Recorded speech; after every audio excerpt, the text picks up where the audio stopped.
Welcome to the Boxing Source Podcast, where we go over the latest news in boxing and react to all of the fights that happened in the past week. Now, let's go to our host, J.R. Bell. Hey, yo. Am I on? Am I on? Am I on? Am I on? Am I on? I should be on. You should be seeing me here live. What's going on, everybody? We're still going through what could be like the biggest boxing weekend out here, man. You know, I'm talking about all of this stuff that's happened on Friday, on Saturday, and I mean, even right now, we got boxing on Sunday that's going on in Las Vegas. So that just tells you how much action has been going on in boxing, right? And we got a number of things here that we're going to be talking about. It's just going to be packed here in this instance. What we're going to do is we're going to be talking about a lot of things going on and going down. You feel me? Um, so what we're going to be doing here, right, is we are going to uh talk about the whole thing that happened in New York City.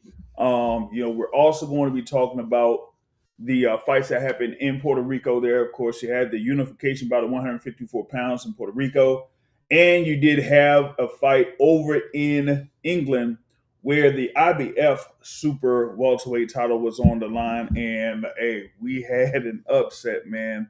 That a number of people weren't necessarily expecting, except for maybe a few, but that was mainly because of who the winner was basically supposed to be the whole time. We just got written off some time back after a loss that he had earlier in his career, but built his way back up and was able to, get into world title contention at 154 and got a world title shot and got the win. But we got to get into it with what happened over in Madison Square Garden. Main event.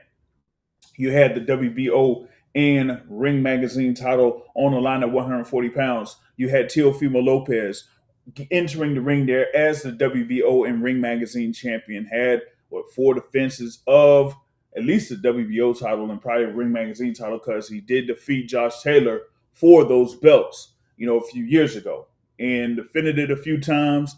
Had some moments here and there, while holding the title or while being at 140 pounds. Now he was going up against Shakur Stevenson, undefeated.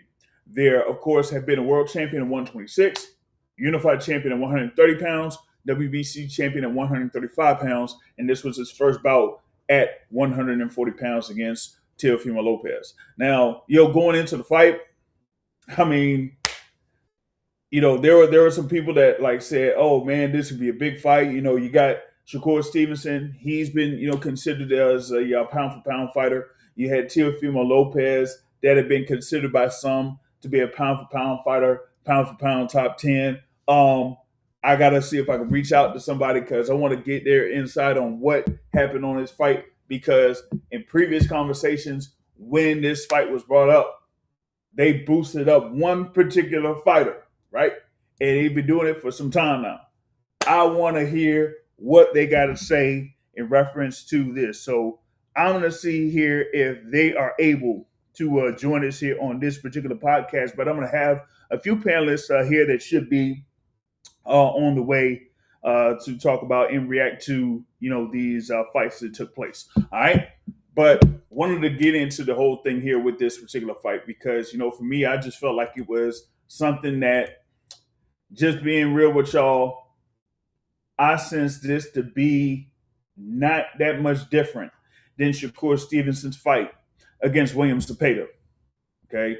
The thing with Shakur Stevenson is that he, of course, has that whole thing with being one of the best defensive fighters out there in boxing. The hit and miss ratio pretty much around the top in boxing, and that you wanted to see what it would be able to do against someone like Teofimo Lopez, who, had been known to have some great moments as far as like stopping people or knocking them out. But that happened at 135 pounds. At 140 pounds, you didn't necessarily get that from Teofimo Lopez in his fights, outside of his very first bout against Pedro Campa at 140 pounds. But ever since then, you didn't really kind of like see that. And, for me, I really didn't see that much development out of him there on that sense, right? So going into this bout, I expected Shakur Stevenson to be Shakur Stevenson. Be able to, score with the jab, have a couple of combinations, land a couple of combinations here and there, make Teofimo miss and miss a lot, and just basically coast to victory, so to speak, right? I pretty much said, hey, this is going to be a 10-2 type of a fight for Shakur Stevenson.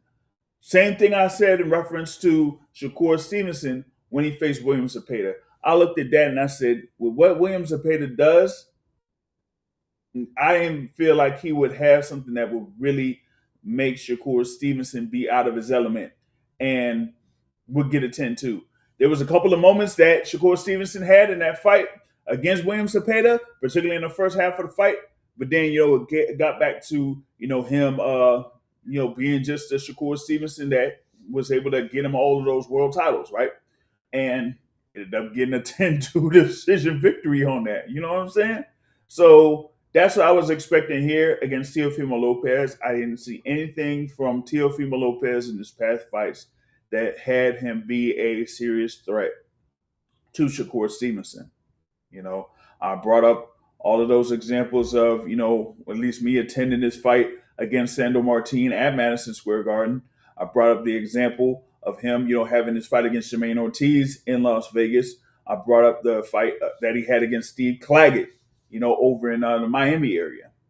And even with his recent bout that he had against Arnold Barbosa Jr., it was like, okay, yeah, he did some things here and there, but he didn't kind of take it to the next level, so to speak. And that kind of term is going to be brought back here a couple of times.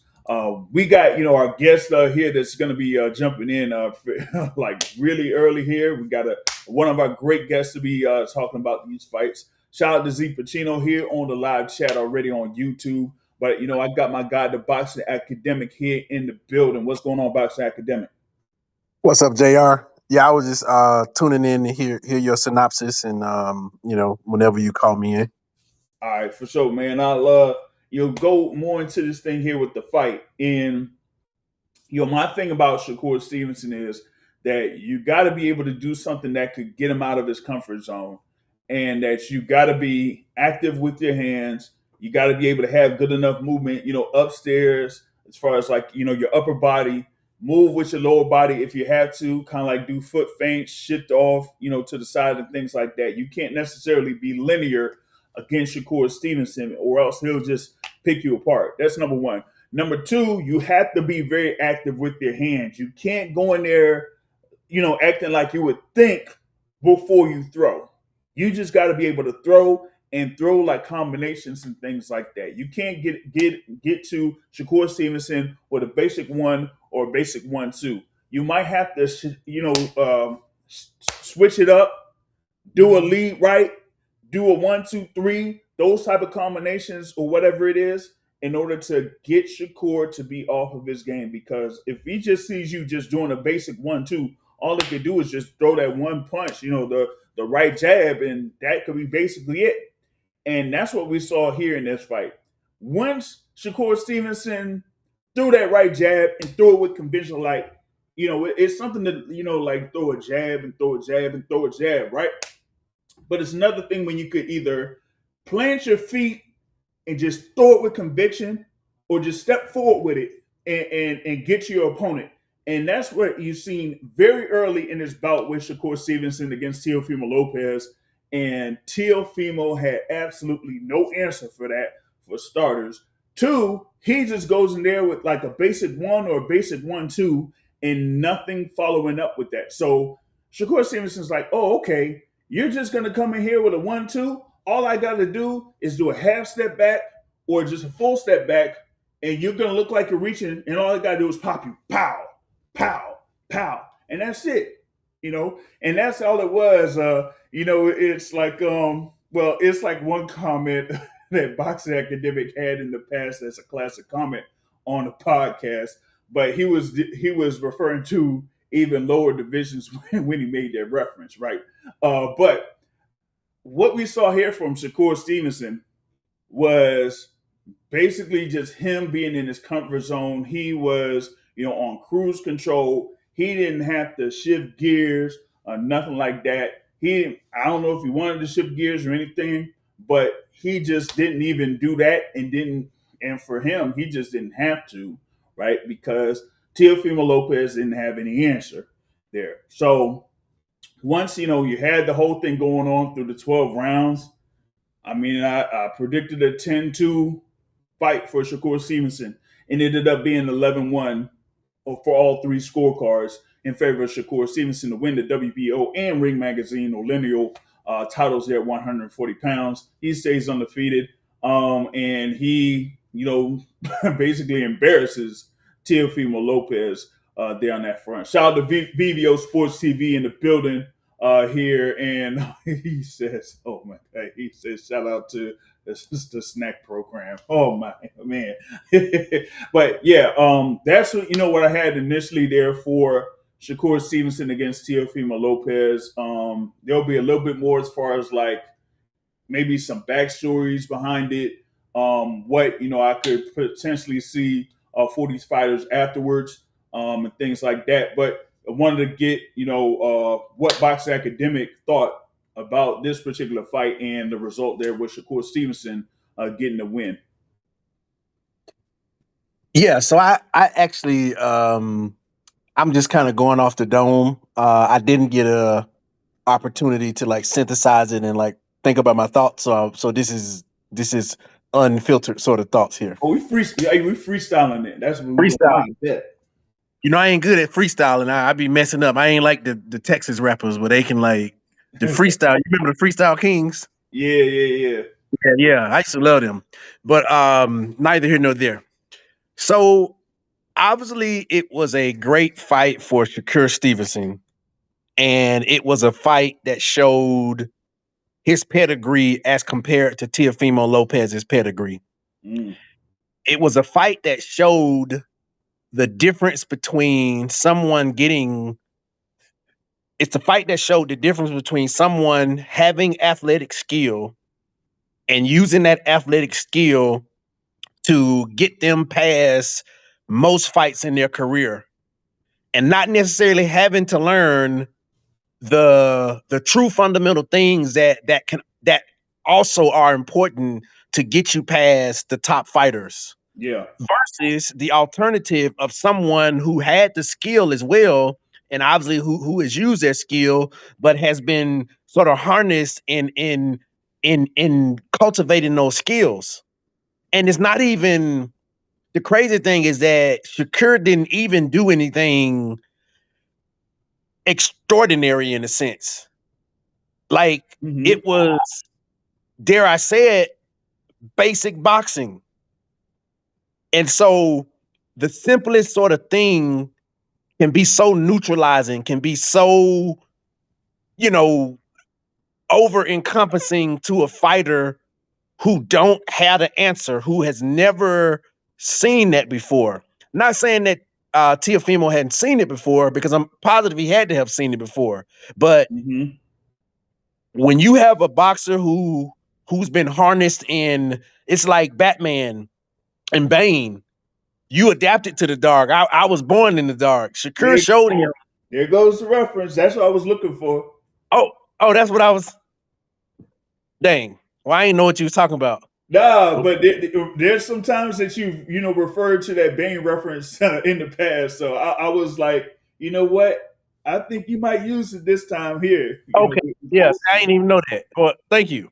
You primed. You set it up. You know how you incepted it in my mind. That's probably what happened. Because I didn't know what you was talking about at first.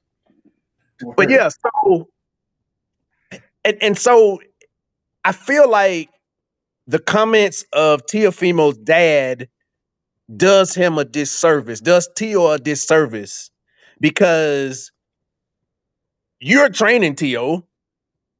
You give Teo the lessons. Obviously, it's Teo's responsibility to ultimately learn what he learns because he's the prize fighter that goes into the ring.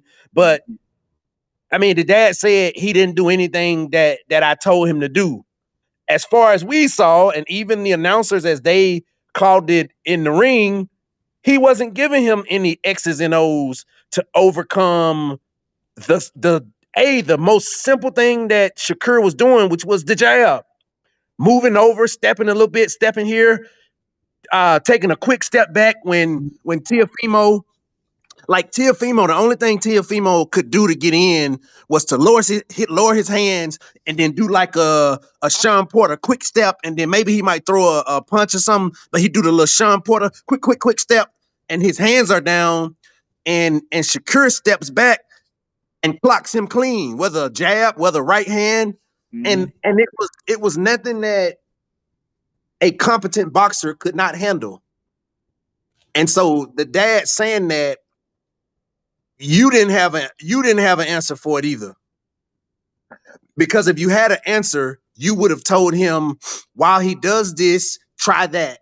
You would have gave him specific instructions as opposed to telling him, try harder, go in there, give me your all, try harder. Come on, bro. You gotta hit him. You gotta hit him. He was trying. Like, this is I play dominoes, and there's a different level to playing dominoes. And when you play certain people and you beat them so many times, they're like, you lucky. You always get this, you always get that. But what they don't know is there are certain things that makes you more exceptional than regular people in playing dominoes. Like, it's real. It's like champions out there. Yeah. And so the difference is that Shakur has been hardened in understanding that stuff. And so on Matt's show, there were a couple of people, one dude in particular, that was saying that we have to crown, Matt and that dude said this, we have to crown Shakur as the best fighter right now. And so I have an issue with that, because until Shakur faces someone that is worthy of challenging him, you cannot crown him. And that is no different than what we said about Terrence Crawford. It is no different than what we said about insert name. We didn't give Crawford the credit he deserved until he faced Spence, until he faced et cetera, et cetera. You know, like, he really got the credit when he faced Canelo, but it wasn't until after he faced Spence. Did he have all the accolades? Yes. It's the same criticism we give Boots, because until Boots fights somebody for real, he can't get crowned either.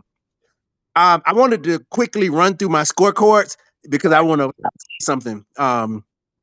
So I always start with round 0. And so round 0 is before the fight. So my note is round 0, Tio hands down won the ring walk. The Jabberwockies or whatever they was called, Yeah. Tio hands down won the ring walk. So if he didn't win anything, he won the ring walk. Can you agree with that, James? Yeah, you can pretty much say that. You know, he looked like he was more amped up going into the ring, and that kind of like was something to get him going for his upcoming bout at the time against Shakur Stevenson. So I mean, yeah, you could probably give him credit for that. Well, the presentation, all the extra stuff. Yeah, that's what won it to me. It wasn't him; it was the Jabberwockies. So that's why I say he won the ring walk. Round 1, I mean, shit, we know what happened, but 10-9 Shakur. Tio leaving himself open as he explodes in to get shots off. Getting picked off by Shakur could come to hunt him later. In my mind, the way he was getting picked off, I'm like, this dude could get seriously hurt if Shakur commits to one of these shots and like tries to hit him like he could. Round 2, Shakur more technically sound. Two raw. Tio more raw in skill. Jab is winning the exchanges and allowing other shots to be landed. Round 3, Shakur landing clean counters. Tio will get frustrated, but how will he handle it? He could possibly get hurt off a counter, getting hit way too clean. Round 4, Shakur. Shakur showing Olympic pedigree. Teo doesn't have an answer. Teo might have gotten hurt at the end of the round. Round 5, Shakur. Teo not doing enough to overcome. Round 6, Al Shakur. Round 7, the note that I had to myself, did I just fall asleep? LOL. And so I stopped scoring the fight because I'm sure I fell asleep a few times after that. And so, but I woke up other times. But all I know is Shakur won the parts where I was asleep too. So that's all I wanted to say. Word for sure. All right, man. Got my guy Never Fold Sports in the building. He was out there at Madison Square Garden for the fight card. Yeah, I couldn't necessarily make that joint here, man. So, he was there live, watching it. So, Never Fold. Like, what was your thoughts about the performance there from Shakur Stevenson? Man, hey, remember the tweet I sent? I sent you. I Yeah. said 12 zip KO or stoppage and shutout. So I wasn't really surprised because I already knew he needed to do that anyway. So it's like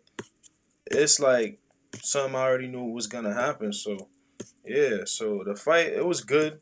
The only thing was like Teofimo fans, they wasn't saying nothing. They was looking like they came to a funeral.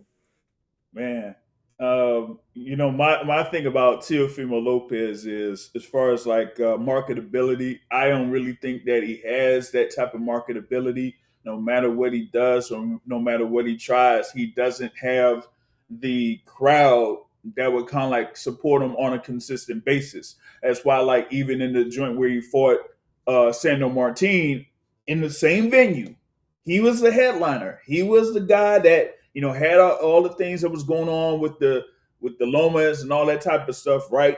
This was before the thing there with Josh Taylor. And man, that crowd was like bland as like a plain slice of bread. You feel me?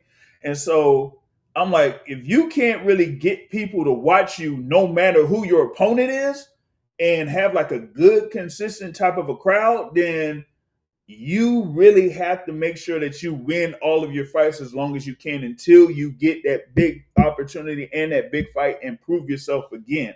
Because if you lose that, then you're gonna have a real steep decline from that point, right? I mean, So he was already struggling with the fans like before Shakur and the ring fight at Times Square. Times Like Square, yeah, if you look at his fan base before that, like nobody was popping out for him. You was struggling to bring people out, bro. So it's yeah, like this ain't nothing new. It was just that with these peoples, they hoping that this guy bringing out 1,000,000 people, but hoping don't get the job done, bro. Know what I'm saying? No matter what he gonna do, what he done, what he did, still gonna be the same thing, bro. yeah. I'm like, I'm waiting on um, one cat to see if he'll be able to join in as well, because he's like a guy that had been co-signing Teofimo Lopez for some time. So I've been waiting, for this particular moment. I chopped it up with him on Friday night. You know what I'm saying? I said, man, I'm telling you, like Shakur is gonna basically.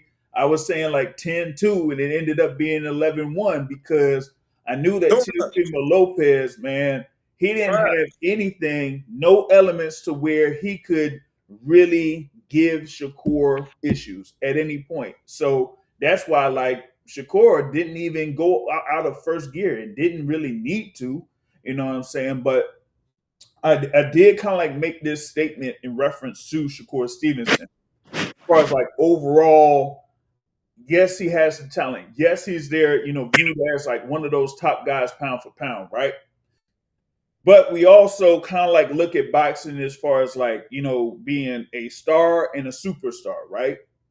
They get So that mixed up a lot. yeah, and the thing is, I said after this fight, I said, you know what? Even with what was going on with Teofimo Lopez in the past and everything like that, I said I wanted Shakur Stevenson to stop Teofimo Lopez, Should because have. if he did, then he would have gotten to that next point of becoming a superstar, right? Because it almost looked like it could have been like a moment, like people kind of compare him to Floyd Mayweather, right? But Floyd Mayweather had those moments where he would go up against a Diego Corrales, and he would show how much better he is against a guy like a Diego Corrales or against the Arturo Gatti. It would be like a big stage, and he would show not only how good he is, but he would absolutely destroy his opponent. Here with Shakur Stevenson, we already knew that Teofimo Lopez was overmatched, or at least a lot of us did. That's why it was a 3-1 favorite, Shakur Stevenson. So what we wanted to see here after a few rounds was if he was going to take it to the next gear and then be to the point where it could stop him, especially after you saw that cut there that was on Teofimo Lopez. He could have just blinded him and then just opened up, more offense and really made it bad. My thing is sometimes with this was like, how come he didn't do this with Teofimo Lopez, but we saw him do it against someone like a Jamel Herring? That's crazy. He not punching. So Shakur don't fight punchers the same way he fight non-punchers, bro. Now it's just like how he should have stopped Teofimo, because Teofimo was doing some shit that Shakur wasn't willing to allow him to get touched by. He even admitted to it. So yeah, Shakur should have gotten a stoppage. 12 zip is cool, but he should have stopped him. Now, I think there was like a couple of instances where you would have those open opportunities for like particular counters, right? And I'll refer to this one. One of the fighters that Shakur Stevenson looks up to is Terrence Crawford. Terrence Crawford, of course, is there for Shakur Stevenson's fights. He was there for Ring 6, right? Terrence Crawford had one of those performances of the ages against Errol Spence Jr., right? There were times when Errol Spence would, basically try to get within range there of Terrence Crawford. Terrence Crawford, got the distance right. And then there was, that one point where he had his back to the ropes. Errol Spence, reached out or tried to lunge out to get to him. And Terrence would just, come up with a counter uppercut or something like that to knock him down, But with Shakur Stevenson, hey, you know what? He's cool with making you miss and making you pay, but he'll make you pay with a jab. He might make you pay with a lead right or something like that, but nothing with some serious emphasis to where he's like, oh snap, he really hurt Teofimo Lopez right there. So that's why it was more like, okay, he's there to completely embarrass Teofimo Lopez, but not necessarily to the point where he would knock him down or stop him. But if I seen something like that in a stage like this, that would have made Shakur Stevenson, be, man, he could kind of get to that next level there. And that's to a point where, for example, you have, of course, the whole thing with the podcast and stuff like that, right? You got, of course, what's going on with Shannon Sharp and Chad Ochocinco. Shannon Sharp was talking about the fight and saying that, hey, yeah, Shakur gets this win, but at least to him, he feels like he wouldn't invest money in seeing him fight because he doesn't feel like Shakur Stevenson takes you to that next level to where, yeah, he can dominate opponents but not stop them. Or he has a style that isn't necessarily, I guess, visually pleasing to him, so to speak, right?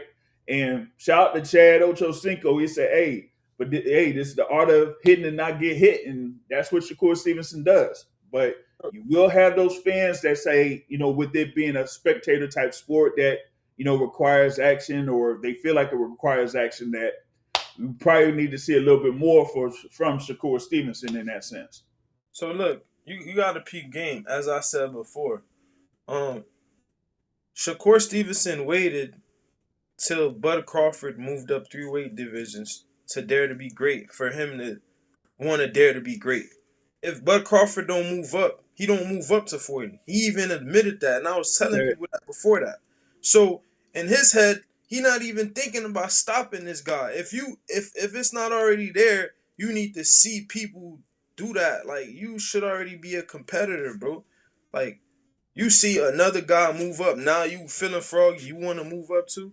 He should have stopped Buddy in that fight, and that wasn't in his that wasn't a thing that was going through his mind. So he just, toil zip and all that. So that's another thing. You know what I'm saying? Because Mm. look how he talking about 47.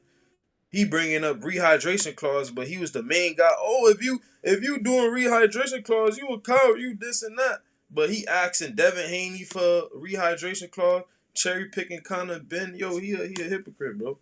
Like you see what I'm saying? You But said that to Devin Real, a rehydration clause? yeah, he said if Devin Haney down to give him a rehydration clause, he said let's lock in. Crazy. Yeah, come on, man. Yeah, that's interesting. Given that when when Devin Haney was there at 135 pounds, like he had Oh, those fights the against fight. George Kambosos Jr., right? And then the one fight against Vasilomachenko. Now, for folks that saw Devin Haney at the time that he was facing George Kambosos, they knew that he wasn't going to be at 135 pounds, that long anyway. So it was for him. It was about getting that one fight with Vasilomachenko, and then after that, he would be on his way up. But when he was doing that, that's when you kind of like seeing Shakur Stevenson in the picture, but he had been saying that he wanted to have the fight with Devin Haney, for some time, like ever since he had the fight against what was it, Shuichiro Yoshino over there That in was the Newark. first fight at 35. Yeah, yeah. So he was talking about fighting Devin Haney then, but when the signs were there that Devin Haney was moving up to 140 at the time, it was like, okay, you're chasing them. Then at that point, just be like, you know what?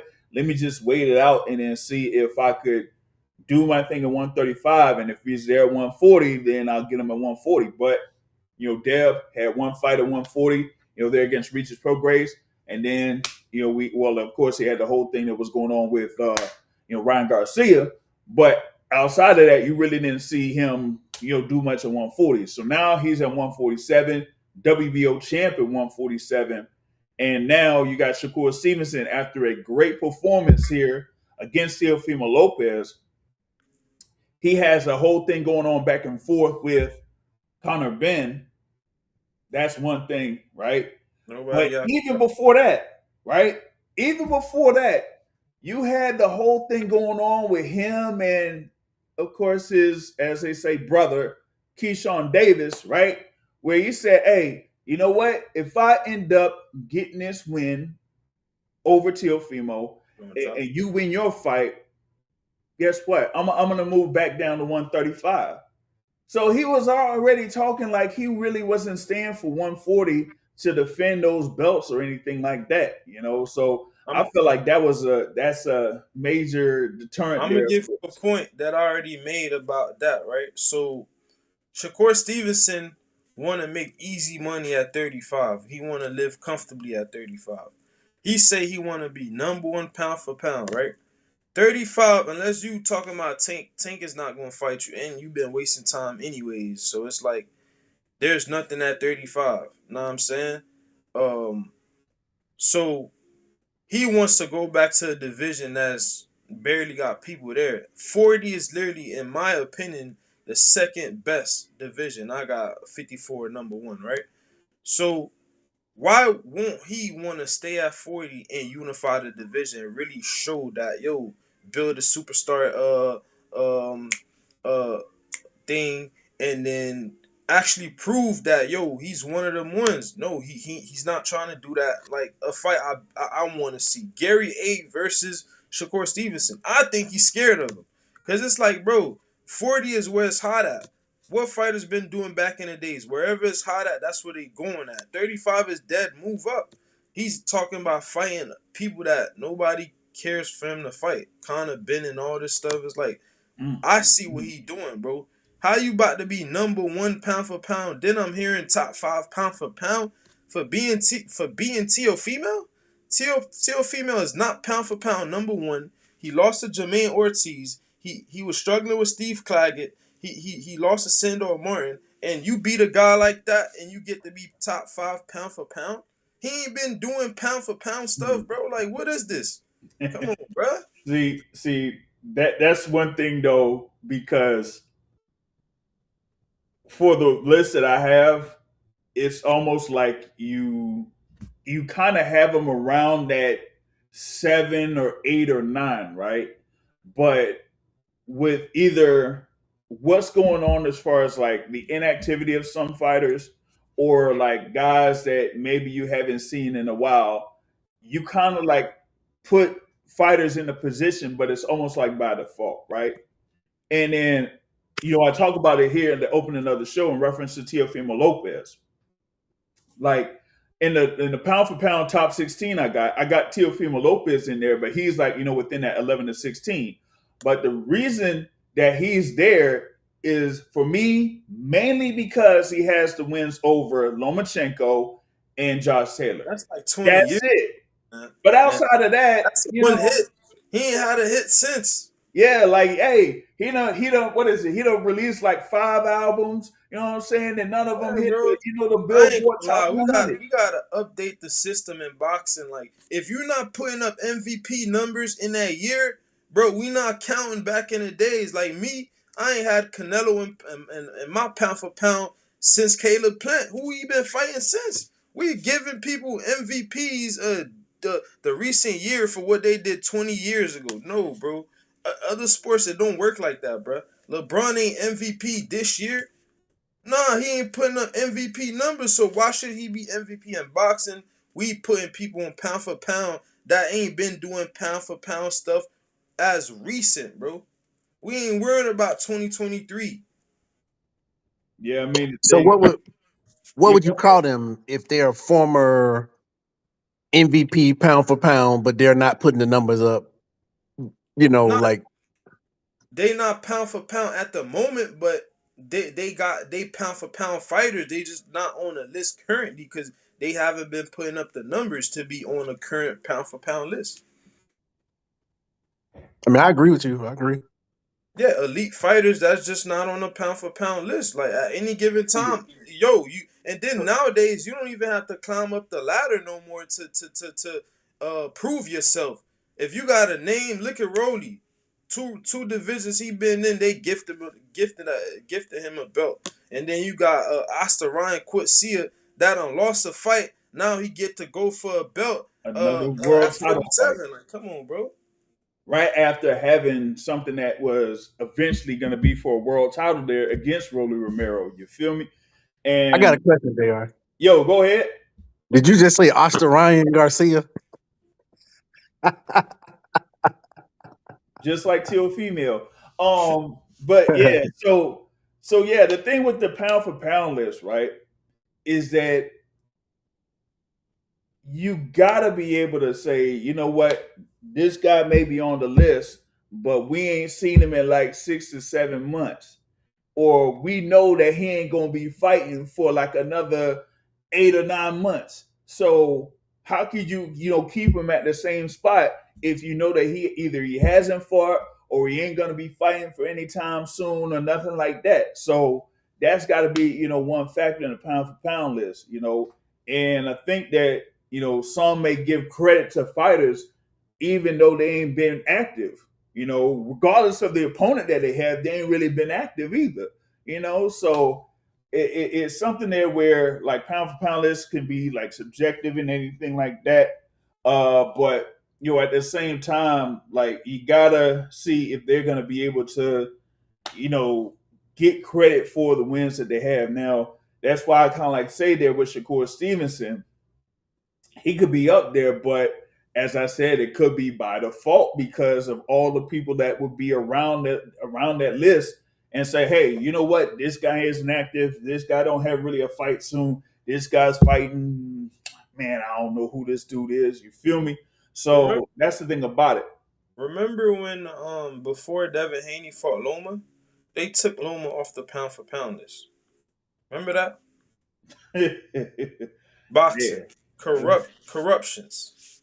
Yo, that's wild, man. That's wild, yo. Cause it's like it'll be like at times you may or may not want to give a fighter credit for defeating an opponent, even though that opponent was at one time, regardless, as a top pound for pound fighter or whatever it is. At least there with that kind of like example with Dev Haney, right? But going back to the joint here with Shakur Stevenson after the fight. you have a whole back and forth, like you were saying, you have a whole back and forth with Conor Ben. And I'm watching this and I'm looking and I'm like, what in the world does Conor Ben have to do with anything regarding Shakur Stevenson? Nobody, and I mean nobody, is thinking about Shakur Stevenson fighting someone like a Conor Ben. Nobody. Like, you could probably come up with 10, maybe even 15 names of fighters, and not even in that top 10 or top 15 with anyone kind of like say Conor Ben. So why in the world are y'all bringing Conor Ben in the ring when, listen, it's one thing to have this fight between Shakur Stevenson and Teofimo Lopez, which to me was, from a business standpoint, it was basically they were trying to do something to get Teofimo off out the paint because Yeah, Teofimo, Top Rank was doing that the whole time. yeah, it's all them fights that was proposed, all them out there, the Subriel Matias, the Devin Brian, Haney, the Boots Ennis, all of that. Guess what? Teofimo was turning all of those down. That's why I called him the turn down king. So this one right here against Shakur Stevenson, it was like, hey, you don't take this fight, guess what? We gonna put you on the shelf. Like, nah, for real, he for real. would have did the same thing if Shakur was a knockout artist. He was a puncher. He wouldn't have fought no Shakur, bro. That's why he been ducking Matias, Boots, Brian Norman Jr., Devin Haney, That's and another other one. names I'm forgetting about. Yeah, Brian Norman Jr. is another one because he was a WBO super champion at 140, right? So all he had to do was say that he's moving up to 147, and the WBO would have made him number one contender right And off the Top rip. Rank wanted that fight. And they wanted that fight. That was another fight that they wanted, regardless of Brian Norman's status at the time, because he was like injured at the time when they initially brought it up. But T.O. still turned it down. You feel me? So they're like, you know what, man? We sick and tired of this dude. He was acting like a diva after he beat Lomachenko. Like, he was thinking that he deserved all this type of money. And like, nah, you ain't like that yet. And we ain't really ready to see what you're really worth. And then, all the stuff happened with the Cambosis and then him coming back.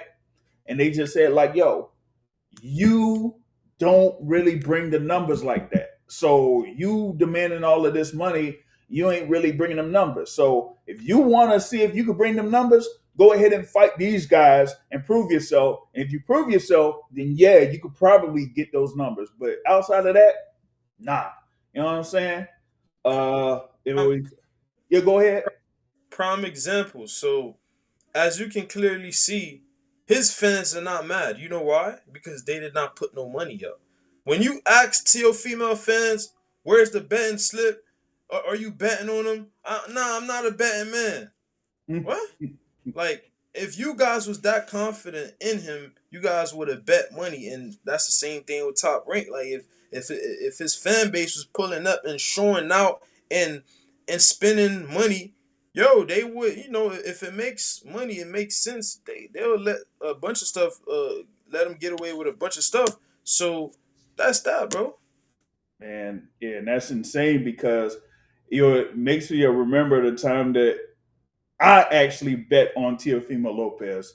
And the only time that I bet on Teofimo Lopez was when he fought Vasyl Lomachenko, and I put in that bet for a decision win. Well, I had one bet for the stoppage and one bet for the decision on 11-1 odds, and won that bet off of the 11-1 odds on that. Outside of that, I Never ain't again. really bet on Teofimo Lopez. You feel me? Do he still got it? Yeah, do I still got it? Like, come on, man. And I was talking about it before in reference to what's going on during the fight. Remember one of the stories after the bout between Devin Haney and Brian Norman Jr. was the corner of Brian Norman Jr. with his father, Brian Norman Sr., right? Here, you kind of see with Teofimo Lopez Sr., come on, man. What are you doing? You gotta hit him. You gotta do this. That guy's You the gotta worst knock coach, him bro. out. The Like, worst bro, coach. The worst coach I ever seen. He Worst. ain't giving no coaching None. instructions. All he do, what happened to the power? What happened to the power, That's not bro? coaching, Try buddy. harder. Try harder. Try harder. Like what? He Try. not giving them no plays. Listen, He don't got no playbook. hey, I don't like. I don't know who that like the other guy that was there that was like the chief second, but I've Um, seen him before in like the corner for like some of the like lesser known fighters. Like I seen him at like one of those ring cards that they had during the Canelo versus Crawford weekend or something. But you kind of like see a difference with someone like a Teofimo Lopez having his dad in his corner. Um, to me, to a certain extent, Floyd Schofield Jr. with his dad in the corner, or like a Devin Haney with Bill Haney in his corner, right? Because with Bill Haney, and he's been doing this since Dev was like, pretty much starting out 12, 13, 14, 15 years old. He would have him going out to all of these gyms. You feel me? So thing about it is like you would have Devin Haney go to the gyms. You would have Devin Haney or Bill Haney bring in like guys like Mickey Bay or Ben Davison, with him as like a chief second. So he has guys that had that experience, there in the boxing game. But you don't necessarily see that with someone like a Teofimo Lopez Sr. or to a certain extent Brian Norman Jr. with Brian Norman Sr. Thing with Brian Norman Sr. is he's actually been in there. He's been in the mix. He's been in the trenches. So he feels like, his experience, he could use that and instill that in his son and to get him to a certain level, right? But when it came to going up against someone like Devin Haney, what he said there in the corner wasn't going to work. And here with Teofimo Lopez Sr., what he was saying here in this didn't work. And it didn't work against George Kambosos Jr. either. The only thing with Tio and George Kambosos to me was Tio just still had that power in the athleticism, one, and number two, at the end of the day, it's still George Kambosos Jr. I'm sorry. Okay. So that's how we was able to, get that far on that front. And then, yeah, you did have that whole thing there with Josh Taylor. But as we were saying from the jump, outside of those two fights, what so what what you been putting out? You ain't been putting out the hits, bro. my thing is this, bro. I'm seeing that Brian Norman Sr. got more backlash than Teofimo Sr., right? Because at least we seen that in that fight, B Norm Sr. was actually saying things that was working or could have worked out. With Mm-hmm. this guy, you can't tell me nothing that he said. Anybody would be like, "Yo, that was good coaching." No, he ain't said nothing that was good.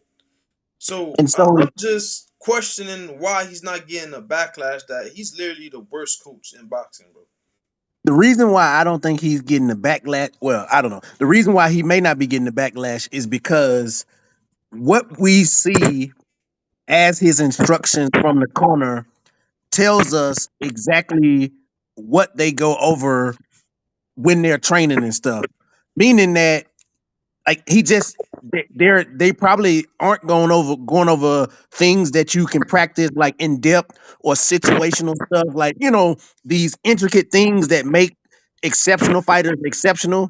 Mm-hmm. So like it's not even in their vocabulary, yeah, in their Rolodex to even happen. So can you really judge him if he doesn't even have that in his tool set?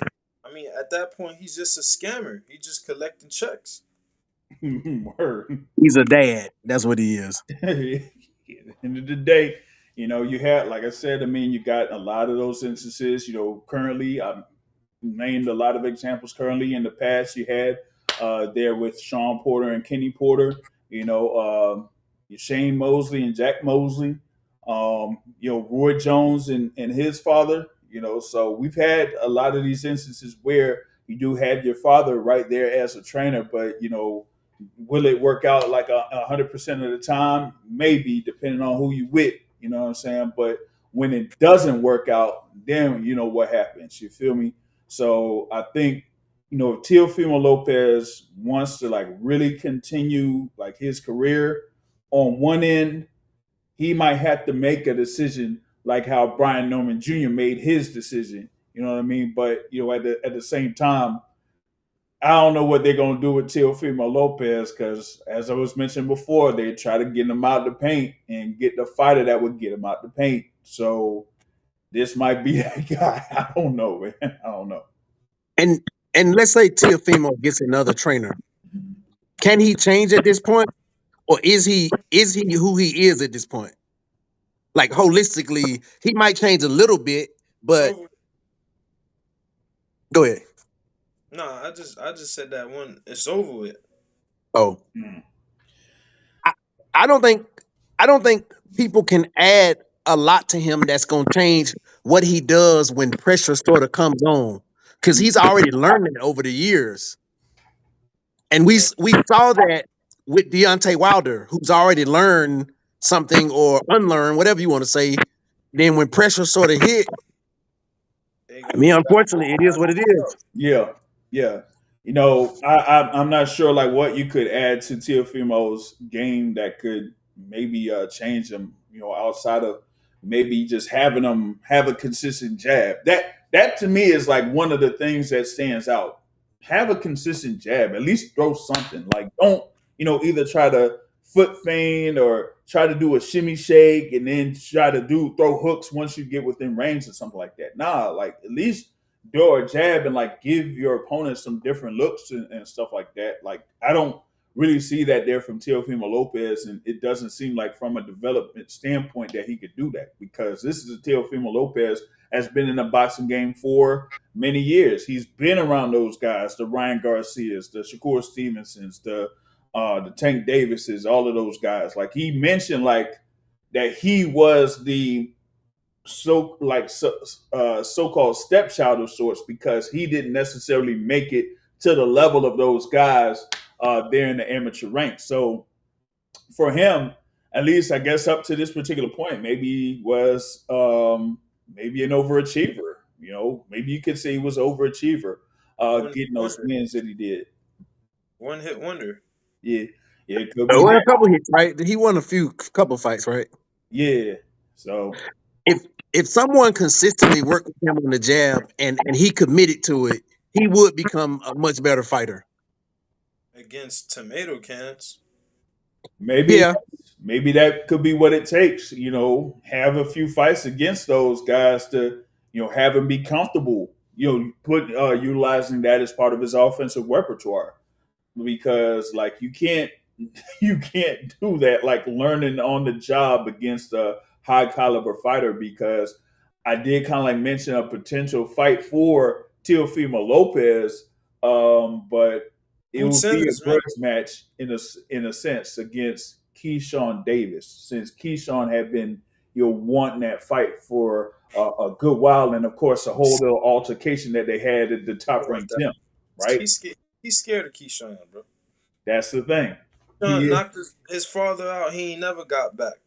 Like Come on, bro. You don't he want didn't that. it's He's almost like scared. he didn't want any parts of doing anything with Keyshawn Davis on that front, right? But speaking of Keyshawn Davis, I'll talk about that co-feature about there. can I say Go one ahead. last thing? Yeah, go ahead. Somebody mentioned this last night on Matt's show, but Brian Norman and Teofimo as a good fight. He already ducked Hmm. that. Oh yeah. They did. Who duck? Who duck? Chill female. Oh, Yeah, because remember they had offered that fight before. When after Brian Norman had the bout where he was a WBO interim champion there or whatnot for the welterweight before Crawford moved up. But then at the time he had the injury, so he couldn't really get back in the mix because he was supposed to fight on that November card where you had Keyshawn Davis versus Gustavo Lemos. He was supposed to be on that fight card back then over in Norfolk, but he had the injury. But you still had it to the point where like they offered Teofimo that fight, and he was like, "Nah," you feel me? Um, But yeah, you got the thing there with Keyshawn Davis getting a stoppage win over uh, Jermaine Ortiz. In the 12th round, he scored like, one body shot knockdown and then another body shot knockdown, and the referee with 12 seconds left ended up, waving the bout or something like that. But for Keyshawn, he's there as like the winner, WBO eliminator, all that type of stuff. To me, this one was like him kind of like in cruise control himself, but I feel like Keyshawn Davis kind of like has that element of going or having that second gear, which I didn't necessarily see from Shakur Stevenson. I saw that from Keyshawn Davis sometime back in like when he was on the same card with Shakur in 2024 when Shakur fought Artem Harutyunyan, right? You had Keyshawn Davis there, and he was like fighting a guy that was like roughhousing, trying to wrestle him down and throw him down and that type of stuff. And he's like, "Oh, you want to do that? Shoot, I could do that too. How about this? Boom." You know what I'm saying? So for me, I think Keyshawn has that element of where if he just turns it on, he could really do something to try to stop his opponent. While you don't really see that from Shakur Stevenson. And here against Jermaine Ortiz, he was like mainly, there in first gear. Jermaine Ortiz, yeah, I chopped it up with him and things like that before the fight. But it's like something, and I'm gonna be just completely truthful with this. Shout out to the folks that set up the interview with Jermaine Ortiz, but I just didn't get that Jermaine Ortiz was going to do something to say, "Hey, I know that I got to do this in order to defeat Keyshawn Davis and be in the mix there for a world title shot." You know that you fell short against, Teofimo Lopez. You fell short against Vasyl Lomachenko, but yet you haven't done anything to like kind of like shift things around or shift gears to like say, okay, I got this different element, then I could make this happen in order to defeat someone like Keyshawn Davis. So this I kind of like expected this result too. Got another one of our great panelists in here joining in live to chop it up with us. It's the resident chef of the Boxing Source podcast. Brother Terrell is in the building. What's going on, Terrell? Pulling up to the scene with my ceiling missing. I ain't even talk about that yet. Oh man. Oh shoot. So what's up, Terrell? No, man, just definitely it was mandatory to attend this session with this past great weekend of boxing and all that happened within it. So I'll let you get back to it. Yeah, man, and while that's going on, they're having the whole joint with the Zuffa Boxing thing going down and whatnot. But yeah, Keyshawn, he's another one where it's like I don't know what he's gonna do. Shout out to Mar the Prince, who was saying on the live chat that Keyshawn mentioned that he wants Dalton Smith next. Wouldn't mind to see a Shakur Stevenson, Keyshawn Davis doubleheader in the UK with Kerr fighting Conor Benn, and he also mentions that Davis versus Hitchens would be dope too. Yeah, we got to see what happens there with Richard Hitchens as he's on that February 21st card there. So yeah, that's a few weeks from now. But for Keyshawn, like him, also calling out Devin Haney there for 147. I'm like you just gonna be there 140 for this one fight, and then already go up to 147 when you got like a lot of fighters, as Neverfold said. 140 is like one of the deepest divisions out in boxing, and you could have a whole lot of fights that could be made there at 140, but yet y'all ain't interested in staying at 140 for these fights. That's crazy.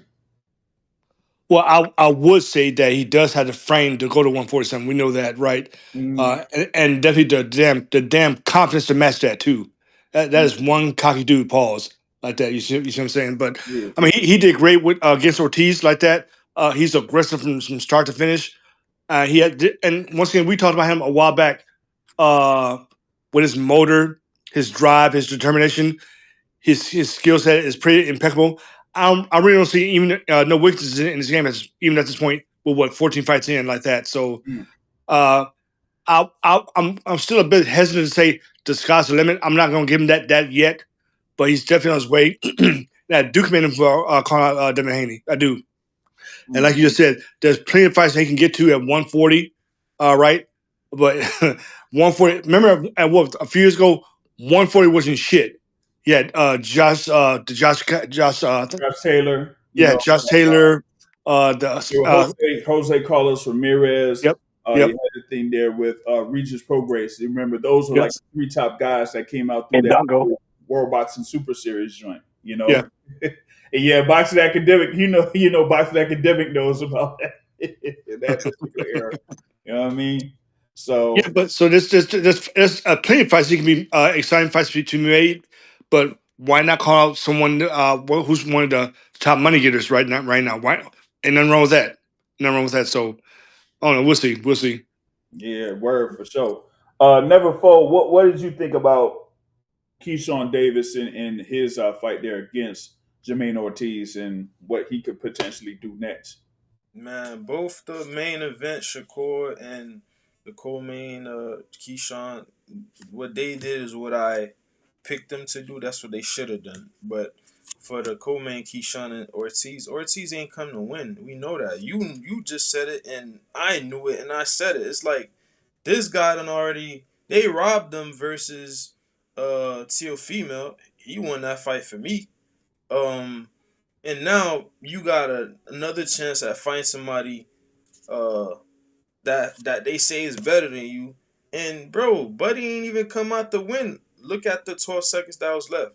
If he would have showed that he wanted to keep going, I don't think the ref would have stopped it. But yo, head down, you looking like yo ref. That's a sign of you quit, cause you could have made it to see the end of that 12th round, and boom, you end up getting stopped. I picked it a real a stoppage or a knockout.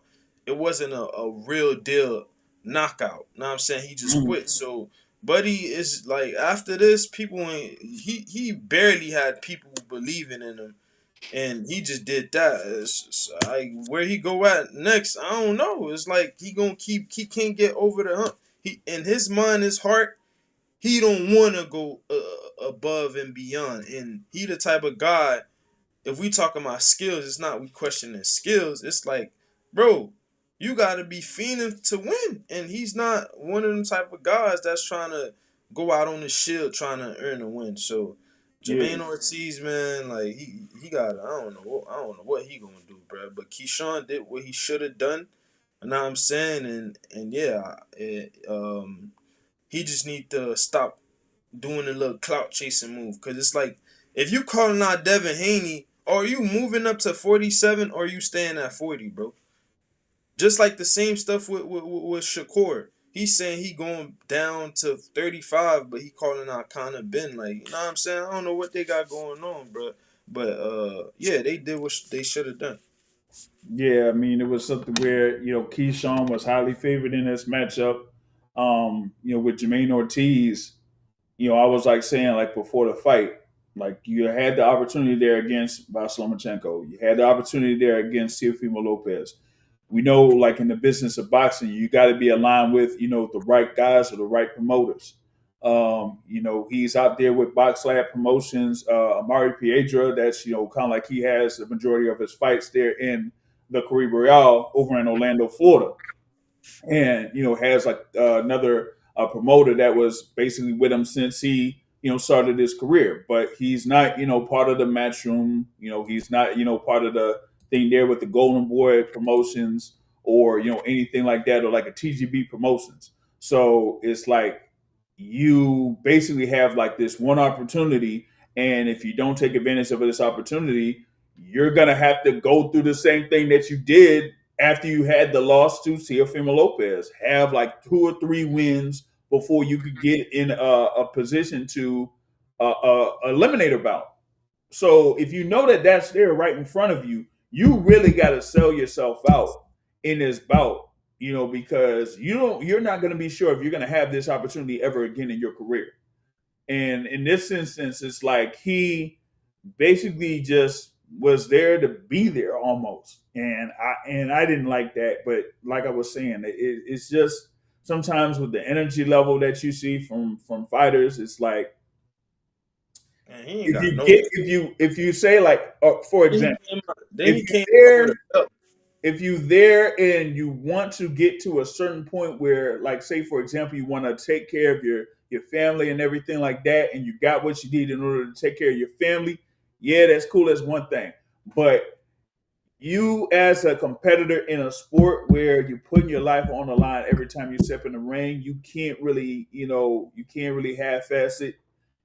It said, you can't play boxing, as Zab Judah said. You know what I mean? So here in this case, like, if you know that you're going up against a guy that a lot of people are favoring against you, you're gonna have to do something different than what you've been used to in order to say, hey, you know what? This is gonna throw him off his game. And you didn't really see that there from Jermaine Ortiz.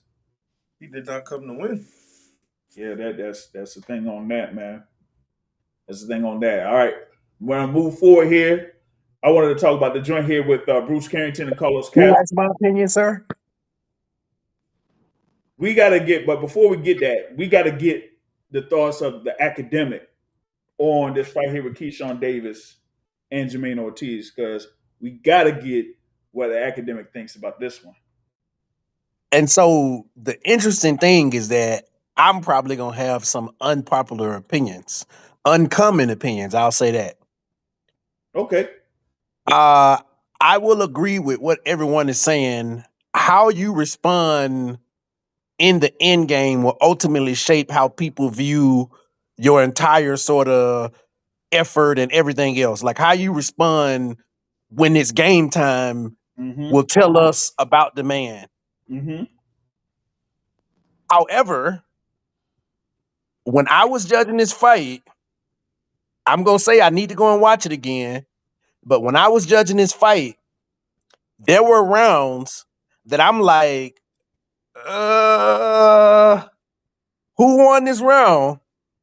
And I'm not saying Ortiz won more of those rounds, but I will say when I go through my scorecard on my first watch, when I'm like looking through and I'm just like, and I'm, my normal judging, and I try to be, what's the word? I try to be objective.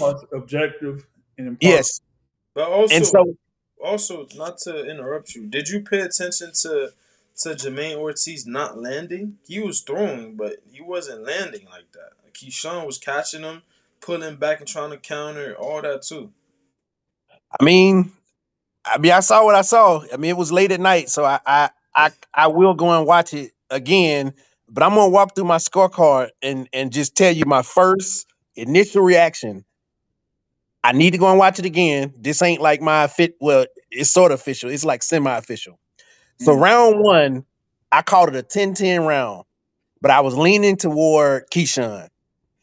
I didn't write a note down, but what I do know, they didn't do nothing for a while, and then both of them kind of did a little something. So it really depends on what you like in that first round because nobody did anything that separated them. Round two, I gave it to Davis. Davis controlling action with offense, selecting shots at will. Ortiz looked like he was panicking a little bit because he was getting subtly overwhelmed. And so, remembering the fights, okay, so toward the middle of the fight, yeah, he was getting overwhelmed. Mhm. Okay, round three, I gave it to Ortiz. Too many clean shots toward the end of the round. Round was closer before then, with Keyshawn winning more exchanges until the big surge at the end by Ortiz. Ortiz looked tired. And so exactly what I said, they both were like doing whatever in round three, and Keyshawn was ahead. And then Ortiz did something toward the end to where he kept landing a number of exchanges to me that won the round as opposed to what both of them had done up until that point. Mm. Round four, I gave it to Ortiz. Ortiz did more before Keyshawn came on late. And what Keyshawn did late didn't overcome what I felt like Ortiz did early. I need to watch it, but I'm just saying, when I was Mhm. watching it and I'm being impartial, the punches that was landing, like it looked like to me that Keyshawn would have lapses in a sense. Like he would let Ortiz get off and do whatever, which to me was very baffling because you could tell who was the better fighter or whatever. Mm-hmm. Round 5, I had to go use the restroom, so I don't have that one. So round 6, I gave it to Davis. Davis looked good for most of the round. Ortiz did good work late, but Davis was winning the quiet round for most of the round. Round 7, I called it a 10-10 round again. Both fighters got off. Davis early, Ortiz late. And you know, that's something that I would just honestly, and I didn't even put who I was leaning toward in this round 7.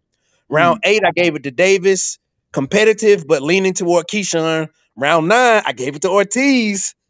Ortiz leading more action, and Keyshawn didn't land as many clean.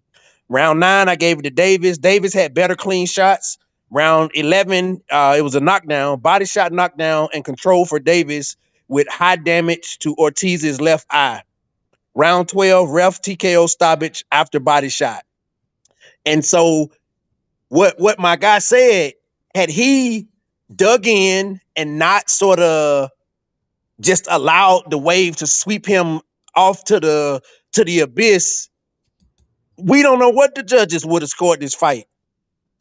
And I'm gonna go and watch it again because I wanna judge it again, you know, while I'm more alert or something. But this is my first sort of reaction that fight. There were rounds where Keyshawn just lapsed. He just allowed Ortiz to do stuff and get off shots and stuff. So I don't know how close this fight was before he got knocked out. So that's Well, my unpopular, uncommon opinion. all right. So with that, as far as like the thing there with the scorecards, right? The judges really like had it in favor of Keyshawn, and they basically like gave him every round. Okay, you got them scorecards. Yeah. Glenn Feldman scored it 110-98 up to the 12th round. So that's basically like every single round there in that sense. Tom Carasone scored it 108-100. So he gave Jermaine Ortiz 2 rounds up to that point. And Tom Schreck had it 107-101, which is basically like 3 rounds for Jermaine Ortiz up to that point. So they like had it clearly in favor of Keyshawn Davis. It's just that, you know, it was more about I guess either, you know, the lack of activity from both fighters in some spots kind of like got them. So that's probably what it was there. I got Can I another say one thing? here to join in, but you had some more to say, Box Academic. Yes. So I gave Ortiz 3 straight up rounds, and then there were 2 rounds where I said it was even, and it just really depends on what you like. So if you give them both 2 to Davis, you know, it's only 3 rounds. So that's just the way to me when I do score it a tie round.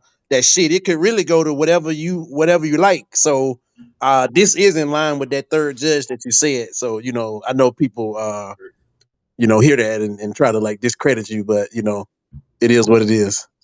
Word, for sure, for sure. All right, I got another one panelist here to join us here on the Boston Source podcast. Checking in, it's God the Topic in the building. What's going on, Topic? What's up, baby? What's up? What's up, fellas? What's up? What's going on? Yeah, How good. y'all doing, man? What y'all been?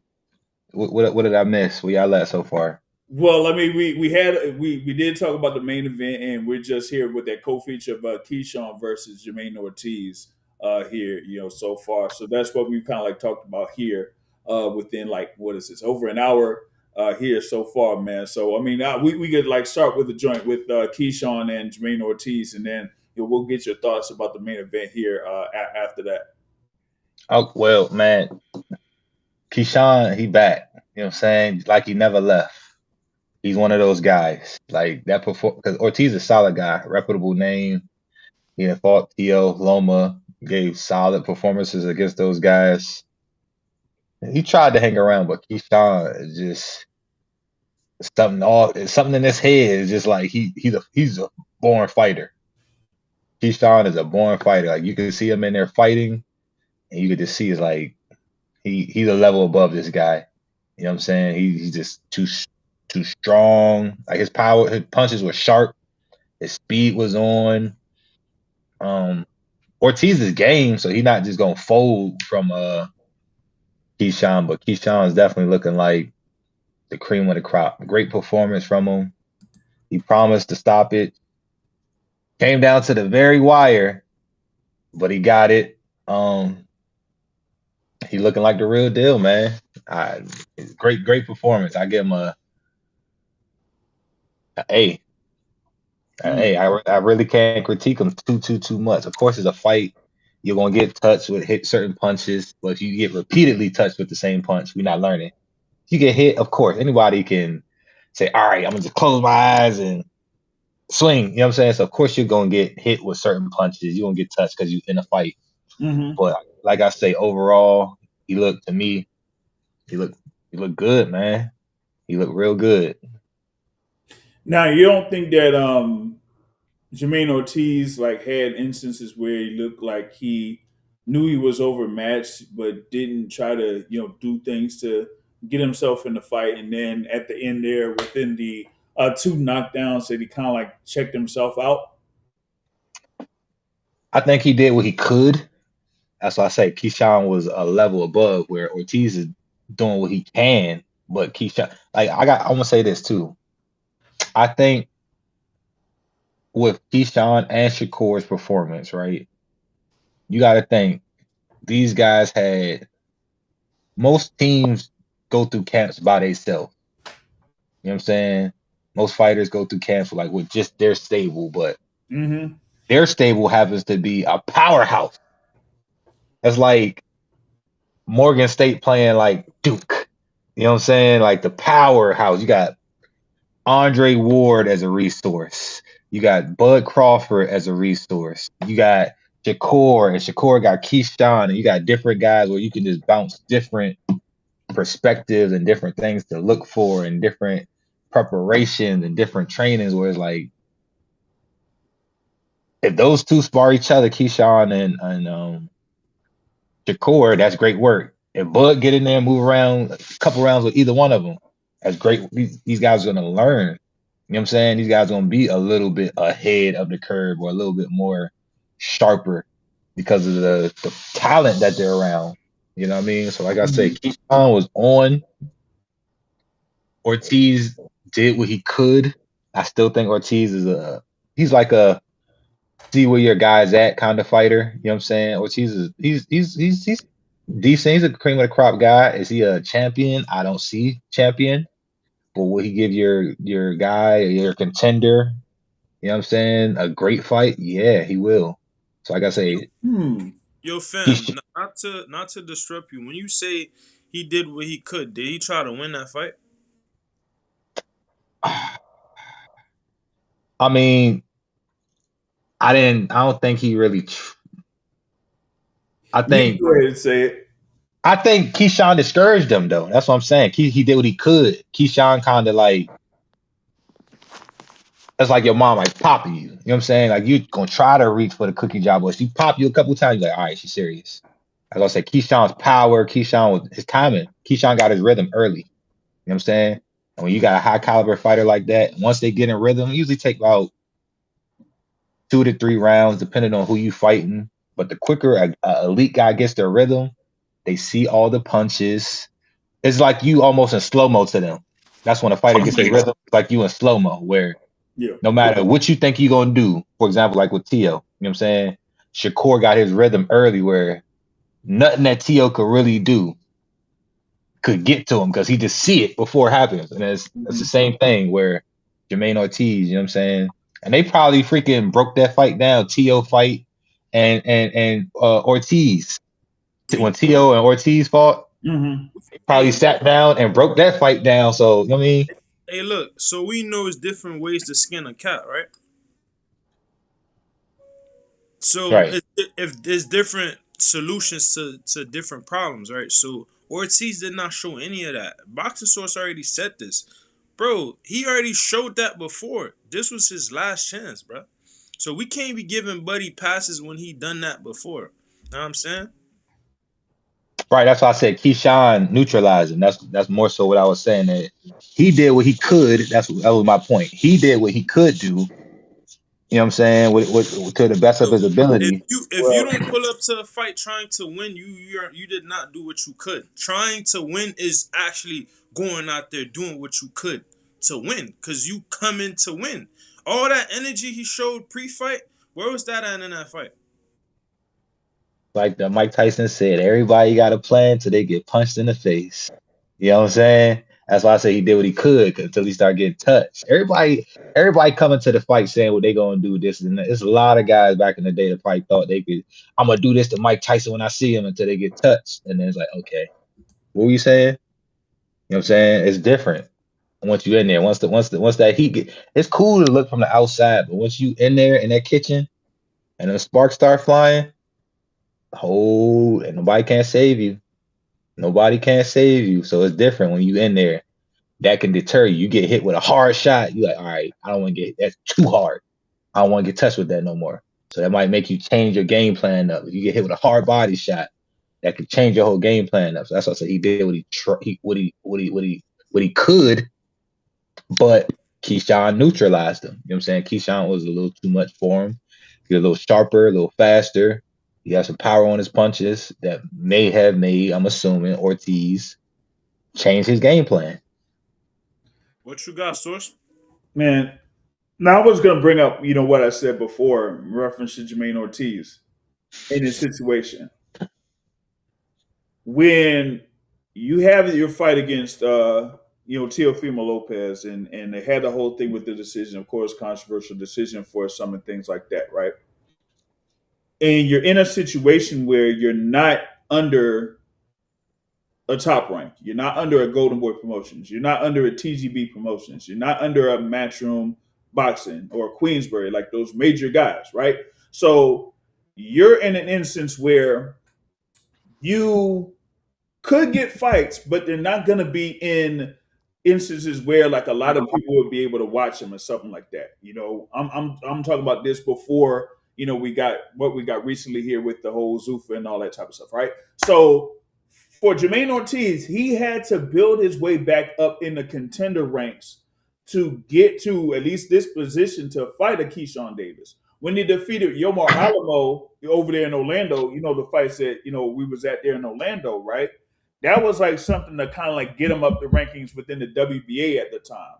So he was talking about potentially getting either get closer to a world title shot or a world title shot against someone like Gary Antoine Russell. So there he kind of like knew at that point that, all right, I need to, keep winning to get back up in the rankings. So now they have him in this position. And yeah, he was talking with Andre Ward and Roy Jones Jr. about the whole situation with him, and he was supposed to fight Richard Hitchens, and then all of a sudden now he's fighting Keyshawn Davis or whatever it is. But still, at some particular point, you got to know whether it's Hitchens that you're going to be going up against or Keyshawn Davis that you're going up against. World title or not, you know that this might be your last chance to get a fight at that particular level. So you got to perform at a very high level, one, or you got to do something that you ain't used to doing in order for you to get something to get the win. What you're doing, what you're used to doing might not be enough for you. You might have to do something else. And the thing is like with this fight against Keyshawn, I talked about it before. You get to a comfort level, you could be in cruise control. And if you're in cruise control, that means your opponent ain't really doing much in order for you to get out of cruise control. And it's just up to you if you want to take it to the next gear and end up stopping them. And that's what I saw there with Keyshawn Davis, is that at that point he felt like, hey, okay, I gotta take my time, but I know that I could do certain things here to basically end it if I wanted to. You know what I mean? So that's the thing there with one on one side with Keyshawn Davis, but at the other side here with Jermaine Ortiz, you got to know that, hey, if I get this fight and I don't win, I don't know when I'm going to have this opportunity to get back up to this point, unless if they say, hey, you know what? Is he available to face I don't know, if he still have him in the rankings, could he face like a Gary Antoine Russell if he's still the champ, or another contender out there within 140? Because it's not like they might say something where, oh, we could face a Subriel Matias. or face someone like a Alberto Puello, right? Because that might not make sense from a business standpoint for anybody to make those type of fights. So it's going to be more on what I would say box lab promotions to get Jermaine Ortiz in more of those fights that we see in Orlando or wherever Box Lab is going to be at. Outside of that, you're not going to see Jermaine Ortiz in like those high profile fights because this is what happens when he's there at that level. But So can I interject right quick? go Right, ahead. I'm gonna say this too, though, bro. Every fighter, just because they box, isn't meant to be a champion. You know what I'm saying? Like, despite everybody that says, I want to be a world champion, everybody wants to be, but there's levels to this. You know what I'm saying? Like, clearly, Ortiz is a contender level fighter. Is he I a was world champion? I'm not sure. I was just about to say the same thing. He's now a gatekeeper.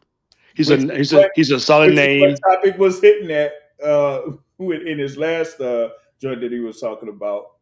Never And I don't fought. want him, you know what I'm saying, down because he's a solid guy. He gave Loma some good bump. You know what I mean? So that showed me that he can, but some style, it's all styles make fights. If he was to fight another guy who wasn't maybe as come forward like Keyshawn already said in his head, I'm coming to knock him out. So he had that made up. I'm stepping to him. I'm not dancing. I'm not taking no backward steps. I'm not doing nothing on my back foot. Everything I'm doing, I'm coming to him straight up. So if he was fighting maybe another guy that maybe like moved around a little bit more, he might could do something with that. Because a lot of things, like I say, be stylistic matchups. You know what I mean? And Keyshawn could probably struggle with somebody else that move around a little bit more. You know what I'm saying? Maybe if you fought Andy Cruz, we might see chinks in his armor. Everything is styles make fights, bro. You good as your last fight, but who are you fighting? Different style matchups, different. Some guys might be more high volume punchers where that could give some guys troubles. Just the work rate where, oh dang, bro, I ain't got no time to think. I ain't got no time to rest. I ain't got no time to wear certain, like what's the dude, Masego, Mark Masego, somebody like he gonna step to you the whole entire fight. You're not gonna rest, and if you think you're gonna rest, you're gonna be up out of there. You know what I mean? So that's what I said. Ortiz, he's don't show me champion, but he's a contender level fighter. He's definitely game. Like I said, he gave Tio some good bump. And these are two solid names. I don't put too much stock into the losses because that take away from guys wanting to be great. You know what I mean? That take away from guys wanting to fight where they say, okay, if I get another loss, then I'm truly done. Yeah, but no, you're going to have to work your way back up the ladder. You're not going to just be an A side. You might got to go in somebody's backyard. But if you can fight, you can fight. You know what I mean? So that's what it comes down to. It's more so like losses, yeah. But how did you perform in the loss? You can lose, and if you get whooped, okay, you outclassed. But if you go and you lose and it's competitive, fans are gonna respect that every time, bro. I don't care. Fans are gonna respect that. They rather see you lose a competitive fight and just say, okay, this guy was just a better man. But if you go out, like for example, I ain't gonna use no examples, but if you lose, bro, it's not the end of the world. So that's why I'm not trying to write Ortiz off. Cause look at Tevin Farmer. He had what, like 4 or 5 losses and he became champion. So it's possible. You know what I mean? Sometimes it's just opportunities. These guys that were fighting in the main and co-main, those were A-side guys, 2 Olympic silver medalists. They're gonna have it like their way. You know what I mean? Everything's gonna kind of be, the engine's gonna be behind them. Ortiz is a B side where he's not gonna really be able to call shots. They're gonna dictate and they're gonna send. He's getting the contract sent to him. He's not sending no contracts out. You feel what I'm saying? So Ortiz is taking big opportunity where, all right, cool, I get cool 750,000, $500,000, $1 million, whatever he getting, versus fighting on the undercards of the joints we was at for probably substantially less. Oh, you know what I'm saying? And not being able to be seen. So that's why I say if he put up a good performance on that stage, not gonna say, oh, he's, you know what I'm saying? If you would have put up like, he would have started touching Keyshawn up a little bit more on a big stage like that, it's not really it's a loss on your record, but not really a loss because they're gonna say, all right, well, we're gonna put him in with whoever lost between this guy and this guy. You know what I mean? We're gonna see if this guy's better than that guy. So it's just revolving doors. It's just Yeah, revolving they doors. ain't quite doing like a Super Six type of thing with that stuff. You know what I mean? So that's kind of what you have. I mean, with these two fights that happen, main event and co-feature, they're both at 140 pounds, but it's not like you're gonna have an instance where you could see the winners face each other or mix around and mix Right. and match. But that's why you need guys like Ortiz for Hey, instances like this. listen, I see Hey, what y'all doing, bro. Y'all trying to duck that Jarrell Miller smoke, man. Buddy Roof went missing, bro. What's going on with that? Yeah, we will. Hold on. We gonna get to that, man. We gonna get to that. Hey, I gotta hear from the chef, man. Hey, Terrell, what did you think about Keyshawn Davis against Jermaine Ortiz here, man? no, with Ortiz, man, I'll give y'all two examples. One from the blast from the past, and one recent, which is a rough example. Remember the guy back in the day, Augustus, had tons of losses, but he's a tough, durable guy. But he had a ceiling. But he's definitely an opponent. He's always game, came to fight every time, but there's only so much he could do, right? You guys remember that with him. So, like, once he was solid, durable, all that stuff, but he had definitely had a ceiling with that. Another guy recently here, it's a rough comparison, but think about it. Ugas at 147, right? He was a good name, a good while, but once he faced the top opposition, he could not get over that hump. He couldn't. There's only so much he can do. He was limited against a very top opposition. Same thing with Ortiz. He's a solid name, been a gatekeeper, been around for a while. But once again, like my man said, once you start getting that ring, go back to the face off. It's so funny with him and Keyshawn on the face off. Dude bought the belt to ass reference, all that stuff and everything. All right, Yeah, that's cool. Keep that same energy in the ring. but like dude said, once you start to get hit, oh shit. let me get my ass out here. So basically what you guys saying, he did not display a clear path to victory, right? His whatever game plan he had changed. And we said so many times where a fight happens, boom, boom, boom, boom, boom, boom, and either your corner can adjust or you can adjust as a fighter, and you don't display a clear path to victory. So he has a ceiling. That's all to it. You know. Hey, y'all seen on Friday? I don't think it was Friday when Debo came up. I think he hit the dude Reds or something like that. And then his dad, he was like, "You want some too, old man?" His dad was like, "No." You know what I'm saying? No. He said, yeah, "Get up. You down here messing with these people." Once you get punched, that can, you know what I'm saying, deter a lot of stuff, bro. yeah, You get Keyshawn to me seemed like like I said, he's a born fighter where he ain't gonna back down. yeah. You know what I'm saying? You want to really hurt him. His upbringing, he ain't really gonna back down from like none of that type of stuff. It's just Like some guys you could break. yeah, yeah, He's willing to go to that death do me part type of level. You know what I'm saying? I don't see him just break, or I haven't seen him match like that to see it yet. You know what I'm saying? There's always somebody out there. Andy Cruz got his number, so I don't know about in the professionals, but there's somebody out there. But as of now, like I say, I'm not gonna knock his performance or anything like that. yeah. To me, straight a solid, sharp, precise I just body want to work. see him. I just want to see him fight one of those guys out there at 140 and not entertain going to 147. I know the whole situation that what was going on last year or whatever it was. Maybe they tried to force the situation. Therefore, what they wanted to do in Norfolk or whatever it is. But that to me is like, we should be past that. Now you're getting your way back. You know that you're one of those guys that fight fans are interested in when I talk about Keyshawn Davis, right? So they're like, oh, well, if he's able to do these things in the ring, if he's able to garner attention outside the ring and have a following and things like that, then we would be interested to see what he would do as far as like potential fights. There had been some talk about him, even at 135, fighting a guy like a Frank Martin. Now both of these guys are at 140. And Frank Martin has an upcoming bout February 21st against Nahir Albright.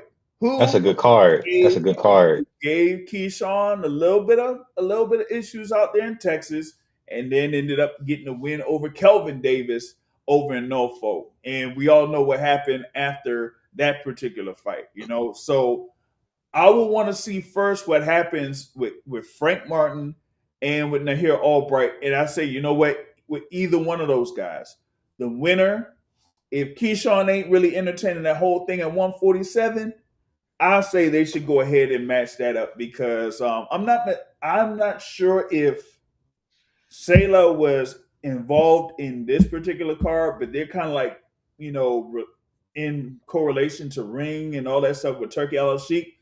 But Sayla is involved in the February 21st card. So they could get someone and say, hey, look, we got the winner here, Frank Martin versus Nahir Albright. You could go up against Keyshawn Davis in the summer, and maybe that could be Ring 7 or Ring 8 or whatever it is. But a summer bout between Keyshawn and the winner of that fight, that would really, you know, garner some interest, and it'd be a co-feature to maybe another real attractive main event or something like that. But I think fight fans will want to see that for Keyshawn Davis fighting either Frank Martin or another fight with Nahir Albright. That would be something right there. Can I throw some names out for you and see what you think about now? I highly doubt these fights would happen. I'm pretty sure some guys wouldn't want them to happen. But what you think about Keyshawn versus like Murtaya or Oscar Durate? You know what I'm saying? Those guys are all within that weight. Keyshawn just left Murtaya is 35. 35. We got to see. Keyshawn just left 35. Potentially, Murtaya might move up. He might move up. You think that's why them guys moved up though? They What? feel that heat. They feel that heat from Murtaya. You think that's why they jumping up out of there? Nah. Because that, you know, the thing with Murtaya is he's a top ranked fighter, and with top rank heat right now, but with top rank right now, they don't have that network deal, and he got that belt too. They can't duck him. You know, but the thing is, no, I don't see this an instance where they could sidestep him. They know Shorty cracking too. That's why them boys said we going to 47. Forget this 35. Now, if it was easy, them guys would drain themselves to make 35. They would drain themselves. I don't think Murtaya is like that type of guy. I'll give him some credit in his bout against Andy Cruz.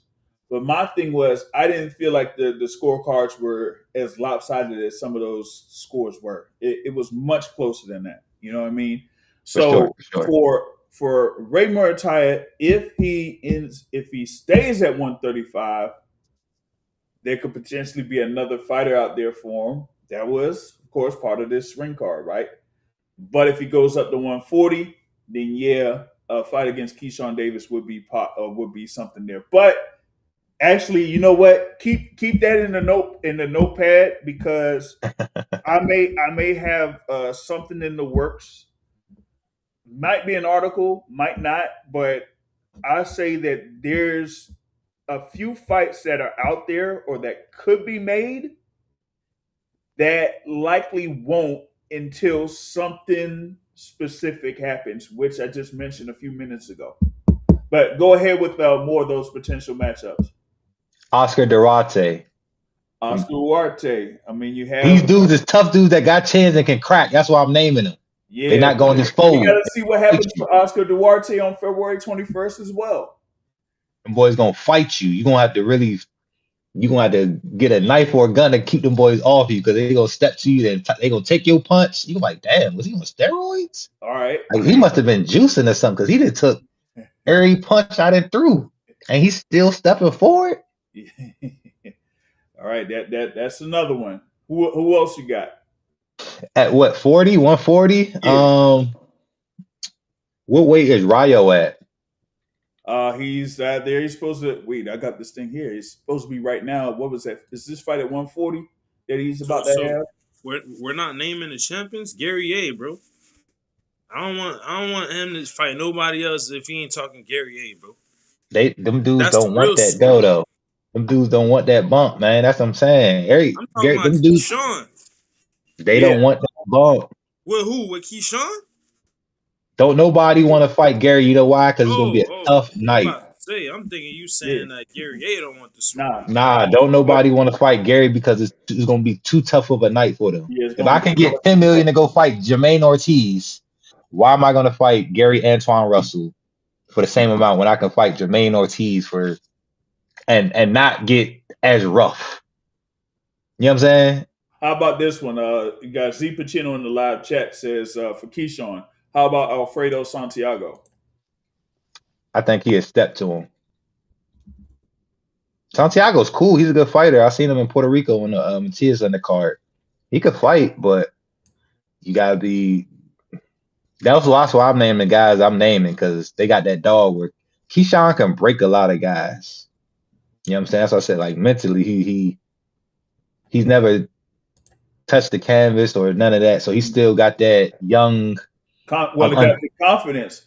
I'm Hey, young. I'm untouchable. You know what I'm saying? He yeah, ain't never had to exactly. second guess nothing. Exactly. He'll get hit. I'm cool. He's never had to like, oh, whoa, this is. He never really been like over his head where he's had to see if he can swim. You know what I'm saying? He's always been able to like touch the ground and push back up. Right. Of course, because they building him. He's supposed to, but he's ready. That's why I said Dorate, a guy like him where you're gonna fight all 10 rounds. Ain't gonna be no, all right, round 7, he gonna take his foot off the gas and he gonna ride it and wait and no. He's going to step to you and throw that hot stuff every round, every second. Okay. Who else did I say? Actually, we basically at least for me, I named 2, right? You named another 2 or so. Andy Cruz, put him in there too. Yeah, you got to. We one way or He gonna another. say Andy lost. I don't want to fight him no more. These guys will say some snazzy stuff to sway the audience. Right? Okay, let's see. Let's say that you had this thing here with Gary Antoine. He gets the win. How about Keyshawn versus Andy Hirooka? I've never really seen Hiroka fight to know stylistically if it's I gotta check him out first. I heard he's solid though. I hear Gary give him a lot of props and I mean give him, you know what I'm saying, respect. But I gotta see. But for me, I want to see Keyshawn in a fight. Okay. I want to see him in the balls to the wall fight. Yeah, because he's willing. He's willing to get it popping. Yeah. He'll mix. Yeah. He will get his hands dirty and he will get in there and he will mix with you. Mm-hmm. But he's still kind of in that like 15 fight era where they might, I don't know. That's why I said Murataya. Because Murataya, he can carry the 40. Yeah, he can. He could go to 40. He can. I mean, I'm saying that if he did that for his next fight or before his next fight, I wouldn't be surprised one bit. I wouldn't be. Because I mean, he did have some time, in between his last fight where he was the interim champ and then being elevated. Then he had to fight against Andy Cruz. So that was almost like what I would say 7 months or so or whatever it was. But he gonna hold that belt down though. He know he gonna build his stock up with that belt first. Once he maybe get like a little turkey money or he get a bigger opportunity then where he can say, all right, I don't need the belt. But that would be the other possibility, right? Is that if you had a thing there with Shakur Stevenson, say that he says he's going down to 135 and Muratai is still there at 135, you could go ahead and have that unification bout. Like Shakur gonna say he not a big enough name. I already know how these guys gonna say, bro. Shakur gonna say he's not a big enough name. And you see Shakur already looking at Conor Ben and Shakur wanted to go to 40, but just in case he lost, hypothetically, he had to create his alibi to say, I'm not really a 35-pounder. And that's just in case he would have lost. Yeah. He would have went back down, held his belt, and then campaign. Yeah, a lot of people ain't gonna talk like that because they be coming out saying things like, oh, he's too, oh, he a natural 35-pounder, oh, he not a 40-pounder. So why you waited till Bud moved up to want to test yourself? So that's what he kept saying that the whole time. oh, yo, I chose to move up. I ain't had to, bro. Daring to be great ain't a have to. You need to. So that was a great point that you made, bro. It's me going through my mind and other people that's seeing and hearing and listening to what these guys are saying. Word. Because I don't think 5 pounds, bro. Like you gotta think if you was in a street fight on the street, you're not gonna ask the dude like, how much do you weigh? No, we can't fight. You 10 pounds. You gonna fight? Yeah. So I don't get why 5 pounds, 6 pounds be so like a big like he's too, bro. Come on, bro. If you can fight, you could fight straight up. Heavyweights, you get a heavyweight 250 and a dude 300 pounds. And Why then they act like, huh? he's still cutting weight to make that weight division. So Make it's that like you talking as 150, if like you don't have to cut no weight at all. Even if you eat, you don't gain weight at that weight division. It ain't none of that. That's why they don't be liking to see us to us to know what weight they walk around at. They don't be letting the world know what they weighed in that an hour before the fight and all that, because they be putting on a lot of weight, bro, and they gotta cut a lot of weight to make the weight division. Well, there are weight classes for division, and you as a team, you have to find out how much. Like once again, you consider your walk around rate, how much weight can you cut, and what weight will you be the most optimal at, the most strongest at, without cutting too much weight. Like basically, if I'm on 160, it does not make sense for me to fight at 135. I'm cutting too much weight. I want to be too weak, right? So there are weight classes for a reason. Yeah, you don't want to, cut like more than 15 or 20 pounds in order to, get somewhere or But something. once you get to that elite, like you gotta look at all the top guys. Like for example, Bam shooting through the divisions. Inoue shooting through the divisions. Usyk, you know what I'm saying? Once you get to a certain level, it's about skills. You know what I mean? It's about being I'm a good fighter. Crawford shooting through the divisions. Haney shoot through the divisions. You know what I'm saying? That's what I'm saying. Like 5 pounds, yeah, but once you reach a certain level, it's about skills that pay the bills. When you young and you trying to turn pro and you going from the amateur weight class into the pros where there might be a difference in weight and you got to cut.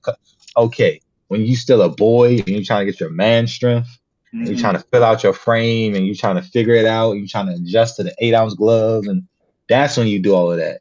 But once you've been pro for 6, 7, 8 years, fought world titles, 5 pounds is not gonna hurt you, bro. Nah. 5 pounds is not gonna hurt you when you done been a reigning, defending 3-division world champion. It's about skills. Yeah, hey, there you go, right? 3-division world champion. You done went up 4 pounds.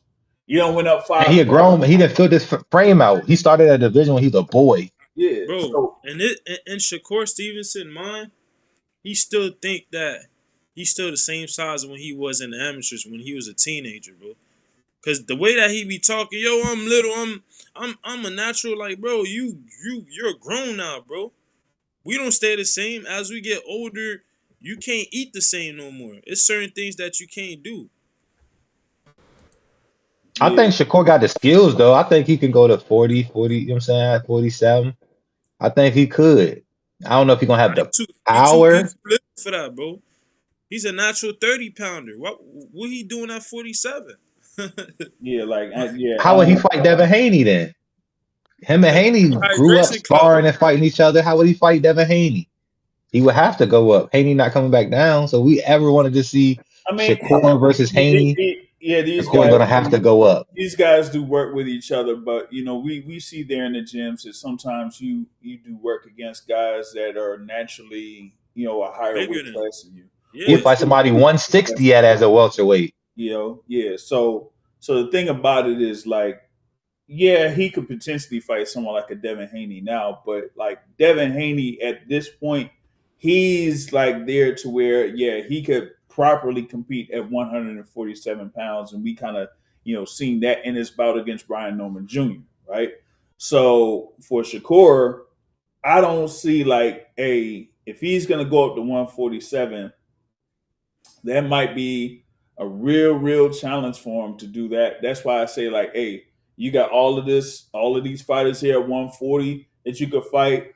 All of the people that you mentioned there for Keyshawn Davis, all his you brothers, could have the same suggestion there for Shakur Stevenson. You know. Yo, they all his brothers. He can't fight his brothers. Hitchens, I don't think he would fight Well, Hitchens there's at 40. Keyshawn. Yeah, well, there's Keyshawn that's one, and then the other one is Hitchens. Hitchens. Yeah. He So wouldn't fight Hitchens. He wouldn't fight Keyshawn. He ain't gonna fight Gary. He ain't gonna. It's gonna be pointless for Those him to his be at brothers, 40 bro. because we're not gonna get no unifications at 40. The only guy Yeah, they'll probably that's go after is Dalton Smith. that's That's a, the wild part about it too. And that was the other thing as far as like Teofimo Lopez. He would not unify with none of those guys at 140. I that's don't what care Rolly's how gonna do many. at 47. Yeah, but I don't care like how many times the WBA title and switched hands. You had the whole thing with the WBC title. That switched hands a few times here recently. But even with that, it's like you had a guy right there in the IBF champion Richardson Hitchens. I don't care the whole thing with the same manager. Make the money, man. You get money from both sides there. You know what I'm saying? I'm talking about your boy Topic. You know what I'm saying? You're gonna have Teofimo Lopez and you have Richard Hitchens on your team, two world champions, and you can't do something to match them up. One, and then two, you can't get your guy in Teofimo Lopez, who at the time was the longest reigning champion at 140 pounds, to go ahead and unify. Your last bout, you done defeated the mandatory challenger. You're the WBO super champion. You don't have to worry about voluntary matchups. You don't have to worry about mandatory matchups within the division. That went over Arnold Barbosa Jr. said, like, okay, now I could go ahead and challenge any of those world champions. And he didn't really make the moves to do that. Actually, he could have did that after he could have said, you know what? What's going on over there with that ring 4 with the WBC joint? Nah, we ain't gonna do that. Or he could have said, hey, Super Matias, oh, he won the belt against Alberto Puello. I would have had Turkey out of Sheik try to force that. Why would you force it against Dalton Smith when you could have forced a unification between Teofimo and Super Matias? But he was like, no, Super, no, you fight, you fight Dalton Smith. And then end up having the whole thing with Dalton Smith and Super Matias fight over there in the Barclays Center for, oh man, I ain't even gonna say how much they would have fought for, man. But that was just a wild situation, all the whole thing there, right on that front. All right, we got through a couple of those things. I know we were supposed to go to this thing here with Bruce Carrington and Carlos Castro, but shout out to Denver for Sports. I gotta bring up the comment again, man. Come on, man. Hey, listen. I know there's one instance where we kind of like seen this happen with one fighter that me and Topic are kind of familiar with in the area, right? But that happened like a few years ago or whatever it is. But Jarrell Miller, bro, you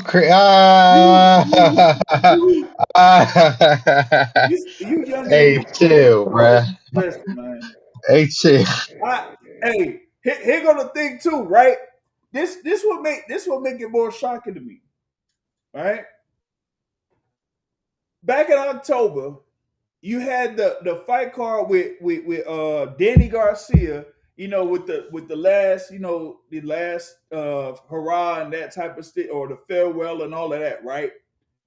So you got the Barclays Center, and like you could have some of the who's who and fighters out there: Andre Berto, Edgar Berlanga, Franchon Cruz was in there. Who was it? My guy, Zayas Zhang was there. Shannon the Cannon. I could name all this stuff, right? But who else was there? Was Jarrell Miller, right? So he out there, he out there, chopping it up. Of course, he has that, demeanor and stuff, chopping it up, talking trash, all that type of thing. Don't tell me that he was rocking that joint.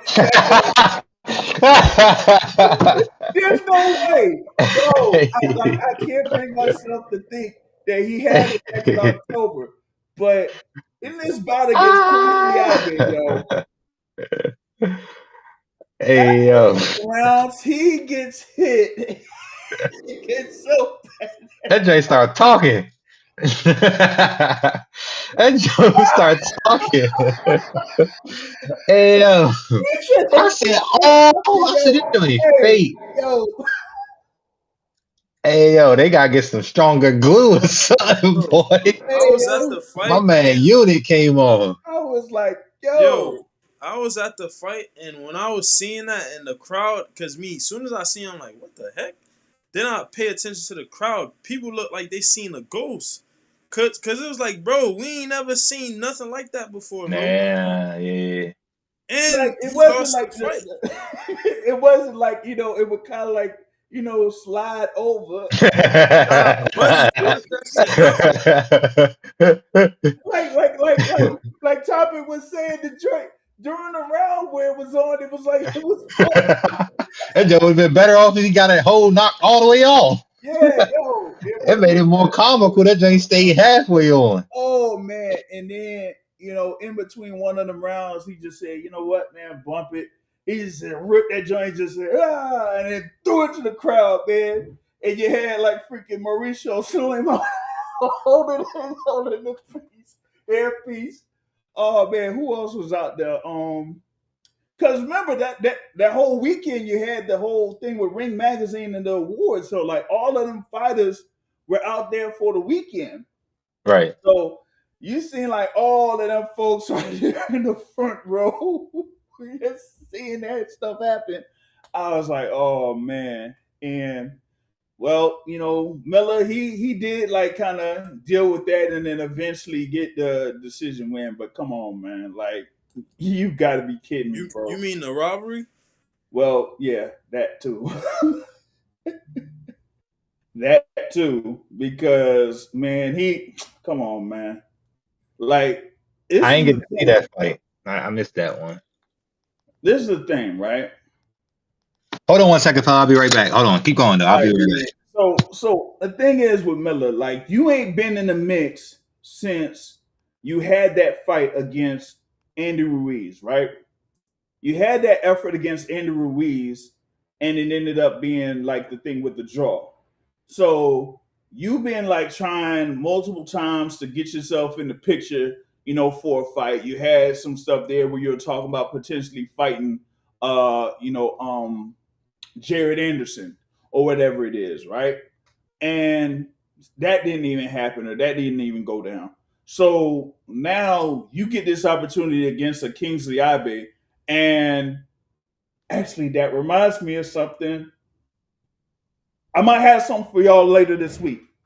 I almost forgot about this. I might have something for y'all later this week because maybe I could get Kingsley Abe on, for an interview.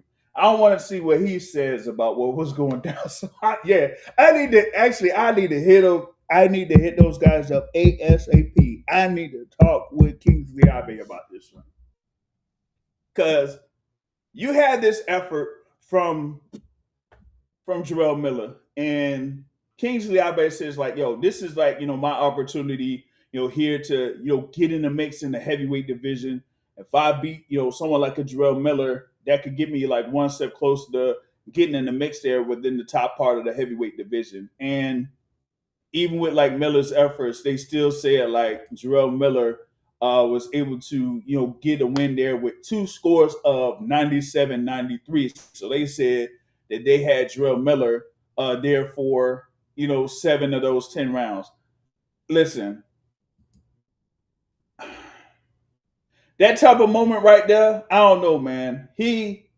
Man, if I'm a judge at ringside and I see what happened like that, nah, I would like I know there's no timeouts in boxing, but, I would have done something to call a timeout or something right now. Because that was crazy. That was absolutely crazy on that front. Hey, brother Terrell, you still here with us, man? Were you able to? Well, I don't know if you saw it live, but I mean, at least you had the joint where you seen the highlight of that. Like, Yeah. what did you think So, when you but saw but it? fast forward to all that. But what did he say after post fight? Oh, Didn't they blame it on what somebody at his mother's house or something like that? What was that like about? he said that he had mistaken putting what is it, like alcohol or something for like shampoo or whatever it is. I'm like, nah, bro, nah, Yeah, we call him straight bullshit on that one, nah, right? bro. And was We got the screenshots of you at the barber shop. Okay, we got them screenshots. The guy posted it on social media. They deleted it, but come on, man. We know that timestamps are there, so we got the evidence, bro. All right, so you can't necessarily get out of this one. That is insane. Ooh boy. Now I know that I need to go ahead and yep, there it is. There it is. yeah, Okay. and like you Now guys said, to have the audacity to jump in a professional, high profile boxing match with that bullshit on your head is crazy. It's crazy. oh man. Yo, this is insane, man. I'm telling Nah, you. he And wilded out with that one. He did wild out with that one. I ain't gonna lie and to just you. even on top of that, we live in an age now where we send dudes in the NBA with hairspray painted on their shit, right? Uh, Man, hey, the Carlos Boozer, bro. Nah, he did wild out with that one. Yeah, go ahead and just rock the ball, D man. We can never put a unit back on our head ever again after that one. Never. We're Hey, done. listen. And All fire the the physical, barber. look, like I don't even. Of course, you see, I don't do it, but like you got the whole thing with like treatments. You get take medications and that type of stuff, or you could just let it completely rock out. But like I'm telling you, there, there's no way that I could, like you can have a toupee, son. How are you? Like, hold on, man. Wait a minute. Like how, bro? He ain't even reached 40 yet. He ain't That hit. just might have been receding, bro, and he just said, Hey, you know what, hey, I'm gonna get it but going. yo, it might be like a whole serious issue where that thing just like quickly disappeared. Like the guy said, man, like Neverfull said, man, this whole ceiling was missing. Maybe he just woke up and then half the ceiling was missing and he just panicked and, tried to do something. But, oh, man, Yeah, nah, that wasn't. Hey, but in the other words, that did help his rating. That did help him his notoriety go yeah, through the roof. He yeah, became more popular for sure. If he would have won that fight, we might not have known. But he got a toupee knocked off. At least he won. At least that helped bring some notoriety to his fight. So hey, maybe some more guys should get their toupees knocked off, and that could help them become stars in the sport. yeah, because, man, I don't know what, they could do here at this point with, uh, man, because that my thing was what Eddie Hearn kind of like said something about it after the fights. He was really disappointed in the performance there from Jarrell Miller. Even though like he said he was doing work to get him back in the mix and get him in this position to have a fight here in like that's the other thing too. This is supposed to be your stomping ground. You supposed to be from like Brooklyn or whatever it is, man. You from Brooklyn. Yo, nah, they go fry him. They go like everybody is going to fry him. He's gonna get roasted forever for this, dog. Nah, for Forever. sure, for sure, Like, sure, come on. Like, that's insane, yo. for sure. Nah, that's yeah, for sure. When I Oh, seen it, bro, because I hopped on, I was on Instagram and I was scrolling, and I seen that joint just up in the air. yeah, like that. I said, "What, bro?" I just seen that show, and look, and it made it worse, right? The punch that they showed that they froze was dude hitting him with an uppercut. I said, "Yo, I know Shawty ain't cracking that hard, bro. He knocked my man's brains through the roof. Hey, he pushed my man Jonah He knocked their hair follicles off his head. Oh. up. Hey, he hit my man with an up. My man Jones said, "Hey." I said, Oh man, "Nah, big baby." And I never would have thought, bro. I would have never expected that Jones was a unit. I would have never expected that. That was yeah, that's the thing about it. Like, that's why I said, like, yo, I seen this guy at the Barclays Center in October. Like, there's no way that he could have had it. He held strong on that with the hairpiece from that point. Yo, Oh man, Jr. Do you think you'd be able to get a quote from Hair Club for Men on this?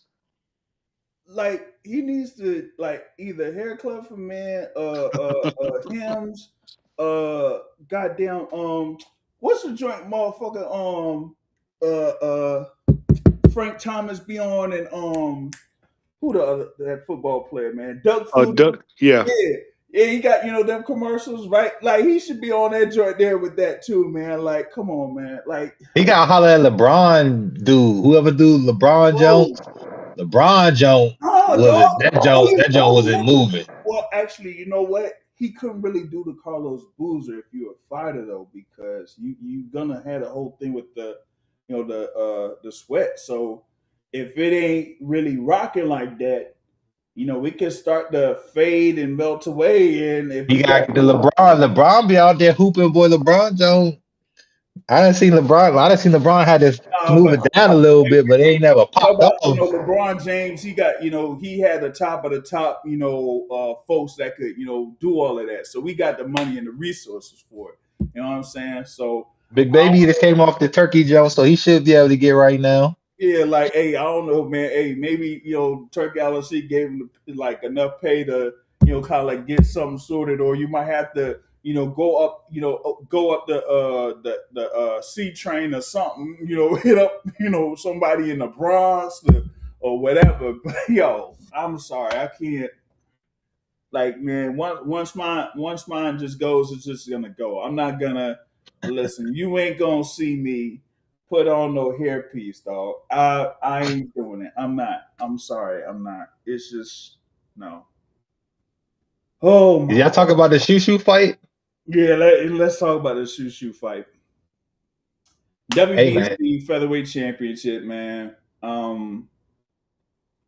Shout out to Castro. He was making it a little bit had a little bit of issues there for Carrington at the time.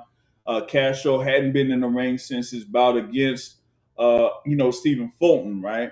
So I thought it would have been something for him to kind of like get himself back into the mix a little bit, but he was able to be game there from the rip.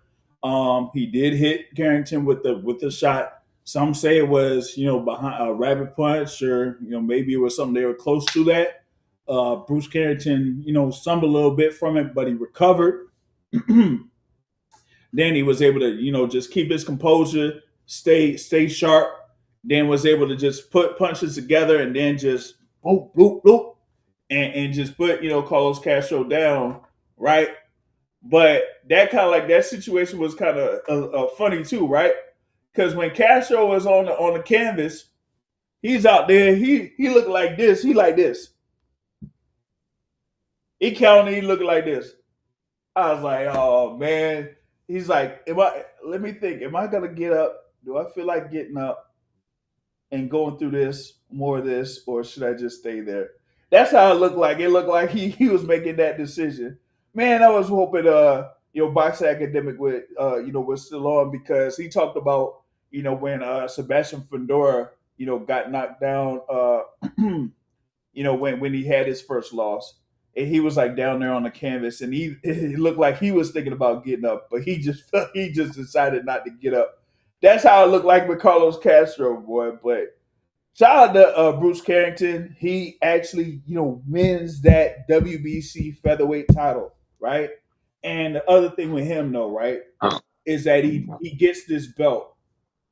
And what you were talking about topic earlier, in reference to fights that should be made, I got one that's on the list. That's Nick Ball. not him. Since Bruce Carrington has a title, there should be no other reason for Rafael Espinosa not to fight Bruce Carrington. Bruce Carrington has been calling out Rafael Espinosa for about a year and a half. He's wanted that fight, called for that fight multiple times, and multiple instances they've been saying no. Now he's a world champion.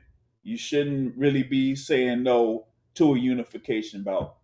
Come on, Rafael Espinosa, what's up? Well, when you know it's going to be a potential bad matchup for your fighter and there are other viable options for you, why would you take that fight? Which means you're ducking them. Hey, that's the thing about it. I mean, I know you mentioned Nick Ball there. He has that bout coming up Saturday against Brandon Figueroa. I mean, I knew he had the upcoming bout, but there it is. It's here for Saturday coming up. I'm like, man. But yeah, Rafa Espinosa, listen, you had a great performance there against Edward Vasquez last year. Then you had the joint there with Arnold Kaga over in Mexico, a couple months ago. But now let's see if you just go ahead and have a unification bout. Bruce Carrington got the belt. Let's see what's up. You know what I mean? You think Shushu is because Shushu had to earn that last night. I'm gonna break that the fight down just a tad. Mm-hmm. That was a good fight for Shushu. It was. I've seen Shushu in a couple of decent jumps. Was like, oh, yeah. Like Suleiman was a tough fight. Exactly. Sula was tough. Yeah. And like I say, Castro had a good right hand on him.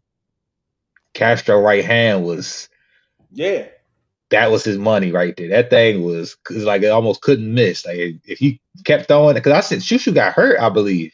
I think he kind of dazed Shushu a little bit and had Shushu on the back foot a little bit.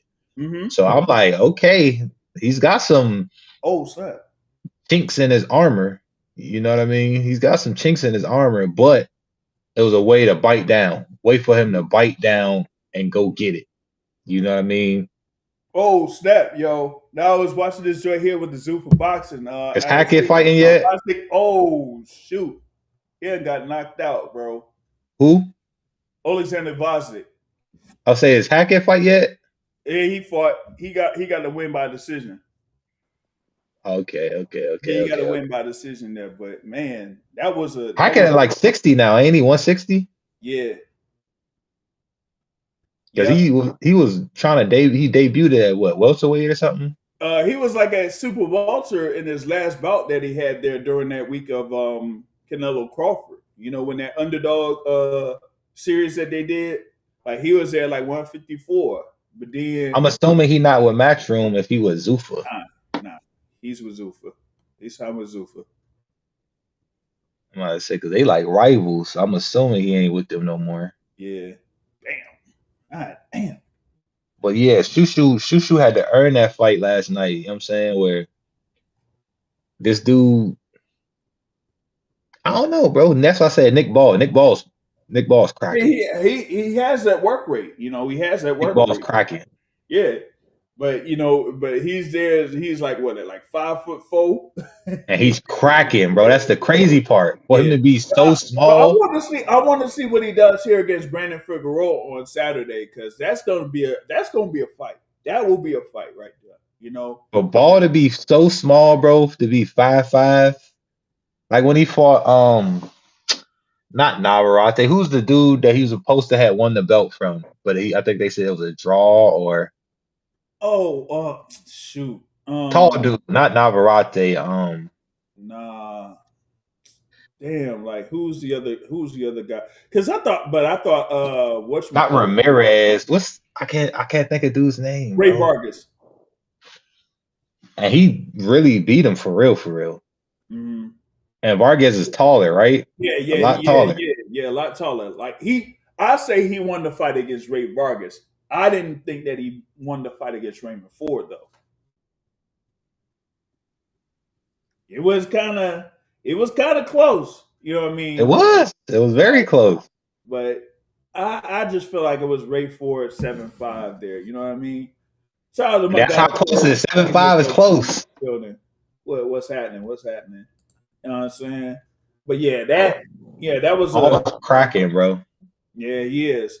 And I like to see what happens here with Figueroa because Figueroa, of course, he had the loss to Stephen Fulton, and then in the fight that he had against Joet Gonzalez, some people thought that Joet Gonzalez was getting to Brandon Figueroa. So that's gonna be an interesting scrap. You know what I mean? What weight is your man? What's the Wolf? I forgot. He's at 126. He has the belt coming up. Elijah Pierce. Yeah, he has about coming up next month over in Verona. So, when can we see him get like into that? Because he's a solid fighter too. I've seen him after he gets this thing here with Power. I want to see if they has either one fight that'll be like a follow eliminator, or if they get him in the mix for a world title shot, maybe against Angelo Leo. What sanction fight is he trying to go to?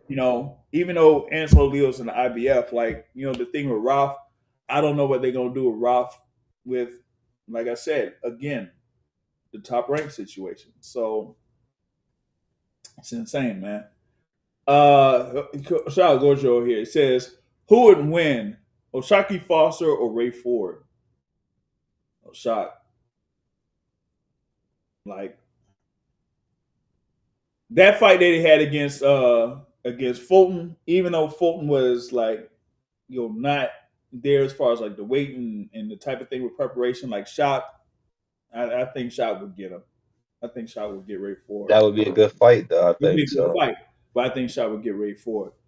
But yeah, but another thing with Shock, though, I'm gonna put this on wax. Okay. Uh-oh. This is how to have like somewhat of a call out, right? I've been trying for years to set up a one-on-one interview with Oshaki Foster. Okay. I know that he's on social media. I know his manager is on social media.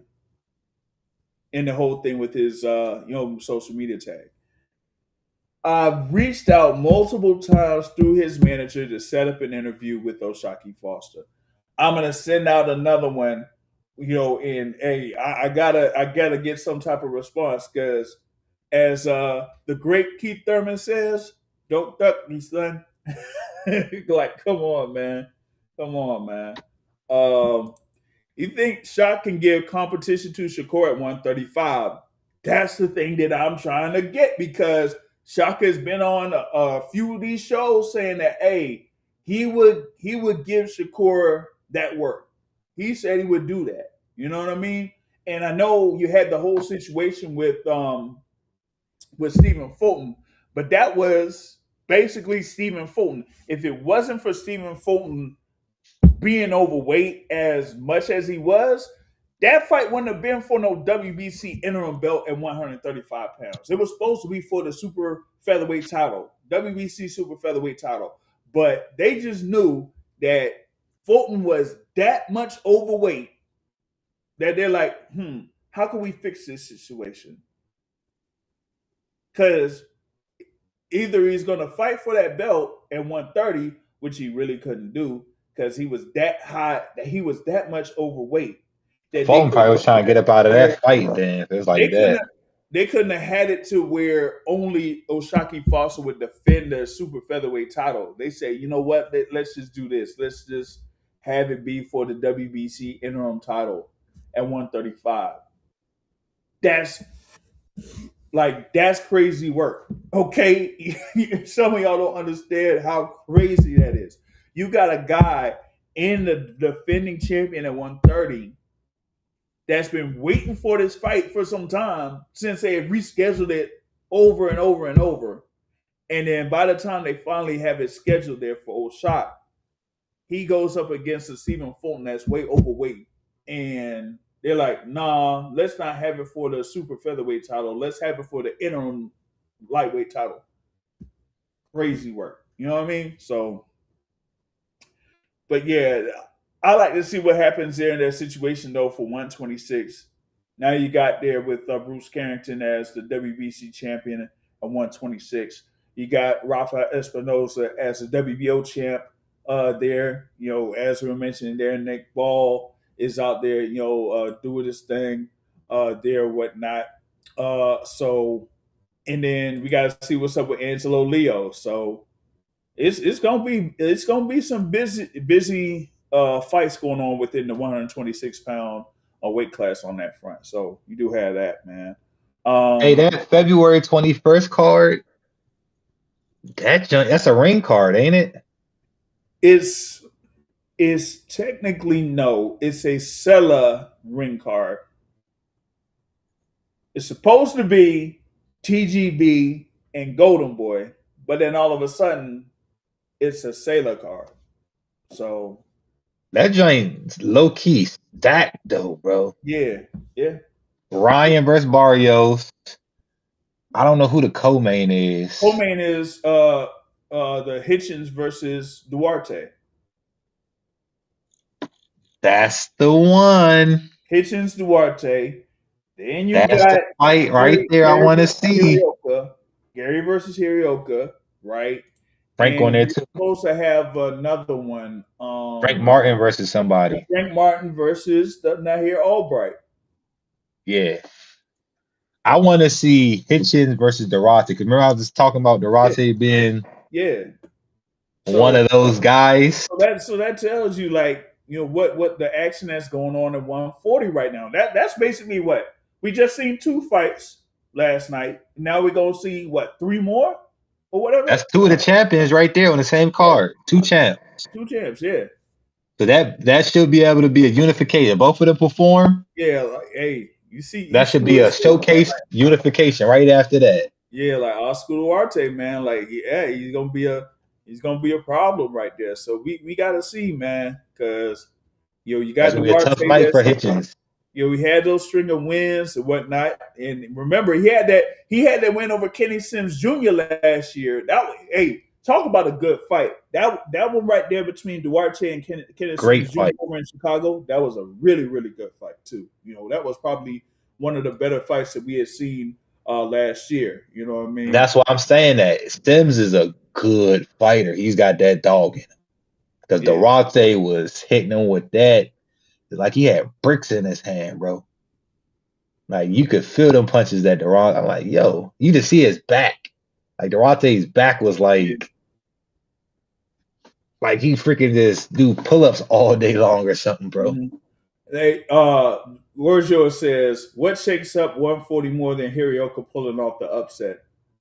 Maybe if Duarte beats Hitchens, that could shake up 140 more than Ain't nobody gonna call out, ain't nobody gonna want that belt no more. I guarantee you. Duarte get that belt. They want belts when it's easy to get.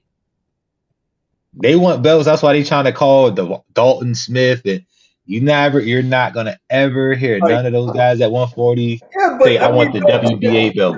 Dalton Smith, though, he had like one of the, well, I mean, we ain't been through 1 full month yet.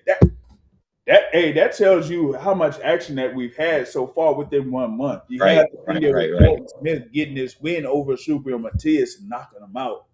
Then you got the whole thing of what's going on in this Ring 6 card. And shoot, we ain't even touched the whole joint that happened between Xander Zayas and Raul. That was a good fight.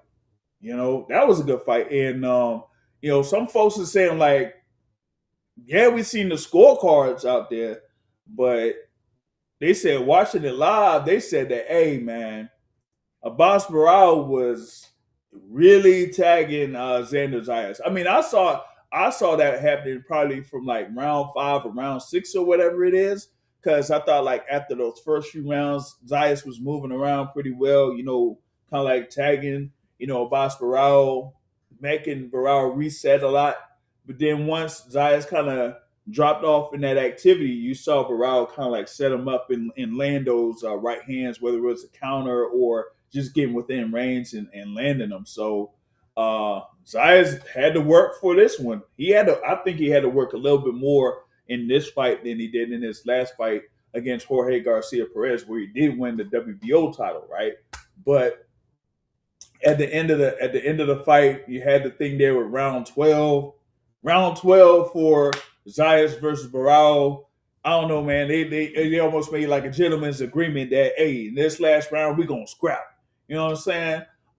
And they definitely did that, man. That was some great stuff there for the last 3 minutes of that fight. You know what I mean? And yeah, you ultimately had it to the point where Zayas got the win there, the decision win. Has that WBO, of course, defended the WBO and won the WBA super welterweight title there, and it was by a split decision. You had like 8 rounds to 4, for 2 of those 8 rounds to 4 cards there for Xander Zayas, and one score of 8 rounds to 4 for Abbas Barao there. But I don't know, man. I mean, that was a good fight. Probably was, pretty close and things like that. But Zayas is there as a unified champion. Now, here's my thing with Xander Zayas, right? Is he ready for boots? We got the whole thing with the result of what happened over in the UK. But with Zayas getting this win here over Abbas Barao, does that mean that Xander Zayas should be rated as the number 1 fighter at 154 pounds? I mean, if he unified the titles, I think he shouldn't be no less than 3. Who else got 2 titles? Fundora, right? Nobody else has 2 titles. Now remember, I mean, you only got the thing Fundora with 1, right? Right. And the newly crowned world champion. I mean, it's tricky. It's politics with that part, but some say it might be politics with it because I guess going into this week or whatever it was, you have a certain well-known publication within the sport of boxing that has their divisional rankings, and they have at number 1. There's no ring. Oop, did I say that? Yes, I did.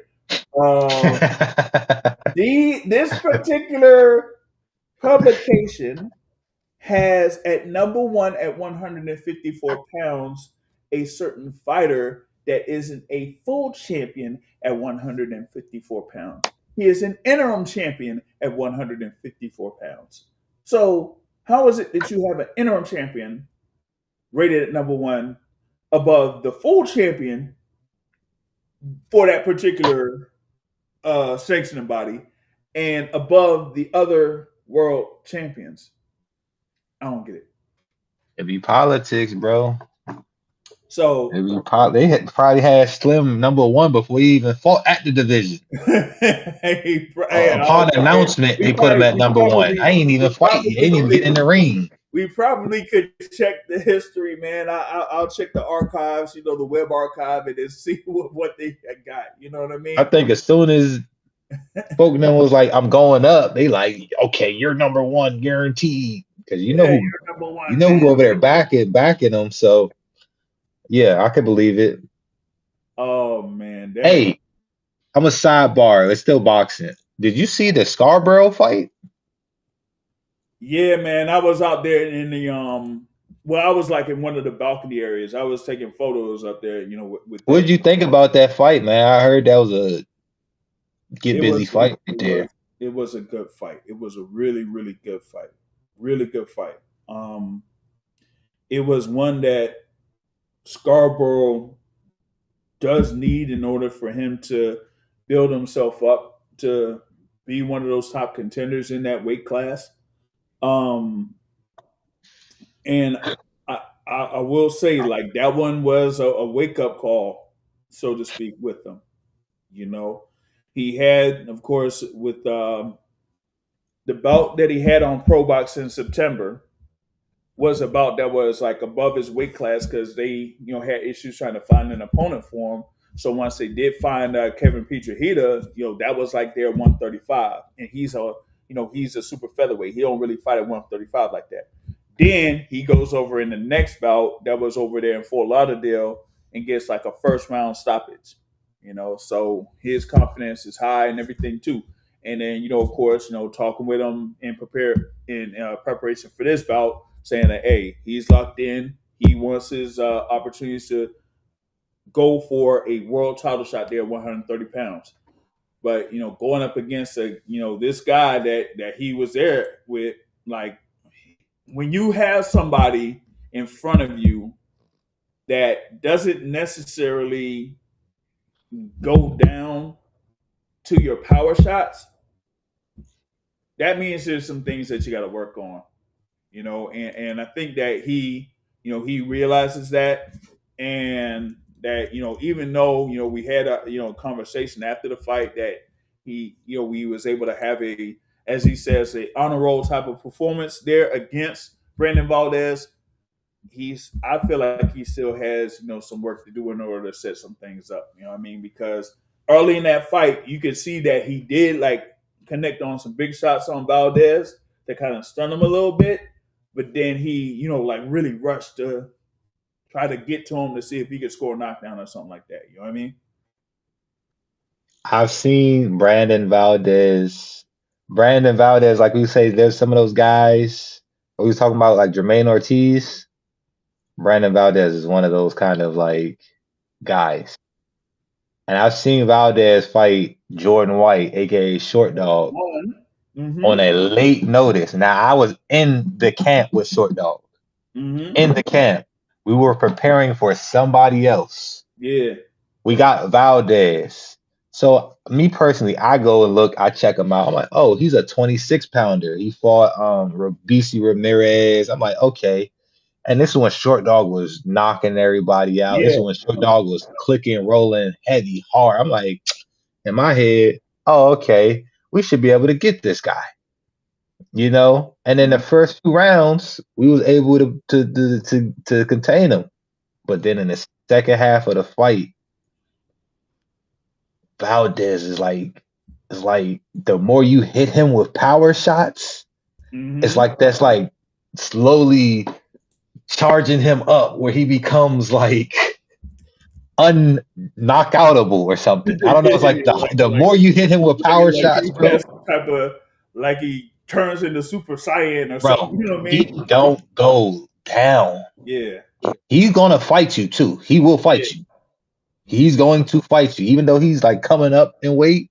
Yeah. You know what I'm saying? Because I can see a size difference in Frankie's like physique and his frame. Where I'm like, Frankie can go to 35 comfortably. You know what I'm saying? But what's his name? Valdez? Yeah. 30 is like his cap. You know what I mean? Because you can see a smaller frame where I'm like, any more he puts on is going to slow him down. Yeah. He's a good, scrappy fighter, bro. Like, people will see him and his record and think, oh, he got 7, 8 losses. No. He will come in and upset your main guy if your main guy is not on his A. If you're not in your A game, he's going to find out. All right, check this out. You talked about the fight against Robeisy Ramirez, right? He had 1 loss before that, or right before that. Then he loses to Robeisy Ramirez. That's by a stoppage or whatever it is, right? Here's an example of the fighters that he only stoppage he's gotten stopped in. Only fight he's got stopped in. Yeah. You talk about the thing there with Jordan White. He also fought Ruben Villa out there at super featherweight. He fought Yan Santana, who's out there, of course, have fights out there with Top Ranking them, right? Dominic Valle out there with the the whole thing with the that was a good fight that was another good fight. Yeah, that was ProBox. You know what I mean? So he's been on the joint with ProBox before on that. And I think the other one that he had, the one before this against Zamora, like that was out there in Long Beach. So, that's the other thing too. He's kind of like been active to where, at least there from last year, they put him in position for these type of fights. And he's a tough out for anybody. But to go up against Yan Santana, Dominic Valle, Dylan Zamora, and Francois Scarborough Jr. That's 4 undefeated fighters there, consecutively. And all of them, they're tough bouts. So yeah, for Scarborough, it's like, yo, you got to see that this opponent right here has fought the who's who or whatever it is within 126 or 130, and it's been a tough out every single time. So you can't necessarily say, okay, any like one shot by itself is gonna get him. Nah, you got to be able to do a little bit more than that. You got to be able to set him up, set traps, bait him into something or whatever it is. Because if not, you can't go in there just like, You got to show your skills, you're gonna have to show your skills. not just your athleticism and your power. Because if you don't, you could get caught. And that's what we've seen there a couple of times. He got caught. So he had to, work a little bit. And I'm gonna be honest with you. There were some times that I got a little nervous in there, especially after like round 5. Wait, not round 5. Hey, Valdez will do that to you, bro. I'm telling you. Yeah. So when he fought a short dog the same way, I'm like, I don't know, bro. He's coming on strong. We gotta extinguish this fire, because if this joint spreads, it's gonna be tough to put out. Yeah. So we gotta put a lid on him, because he's starting to get confident. Yeah, that's the joint there, man. So yeah, Scarborough got the win over Valdez. Was unanimous decision. Was it two scores of 6 rounds to 4 and 1 score of 9 rounds to 1.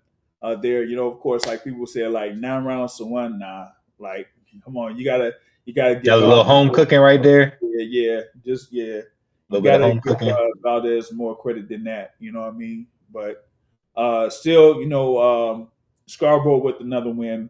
Now he could be back in the next ProBox that either will be there or in the Care First Arena, because Lamont Rose Sr. They have no excuse, said that their next one is planned to be in May, so we can see him back in the ring there as part of that card in May as well. All right, so back to the joint there with that 154 situation. You had Xander Zayas getting the win, WBA and WBO champion. And in the UK, you had Bakhram Zaliev versus Josh Kelly. IBF, Bakhram Zaliev, of course, had beat up and decimated Tim Tszyu, right? But he hadn't been in the ring since. He had some talk about getting in the ring with who is it? Erickson Lubin. Didn't necessarily happen. It was like another fight that I'll talk about a little bit later that could have happened, but it was like no. So this was his first fight in where he defended that IBF belt against Josh Kelly.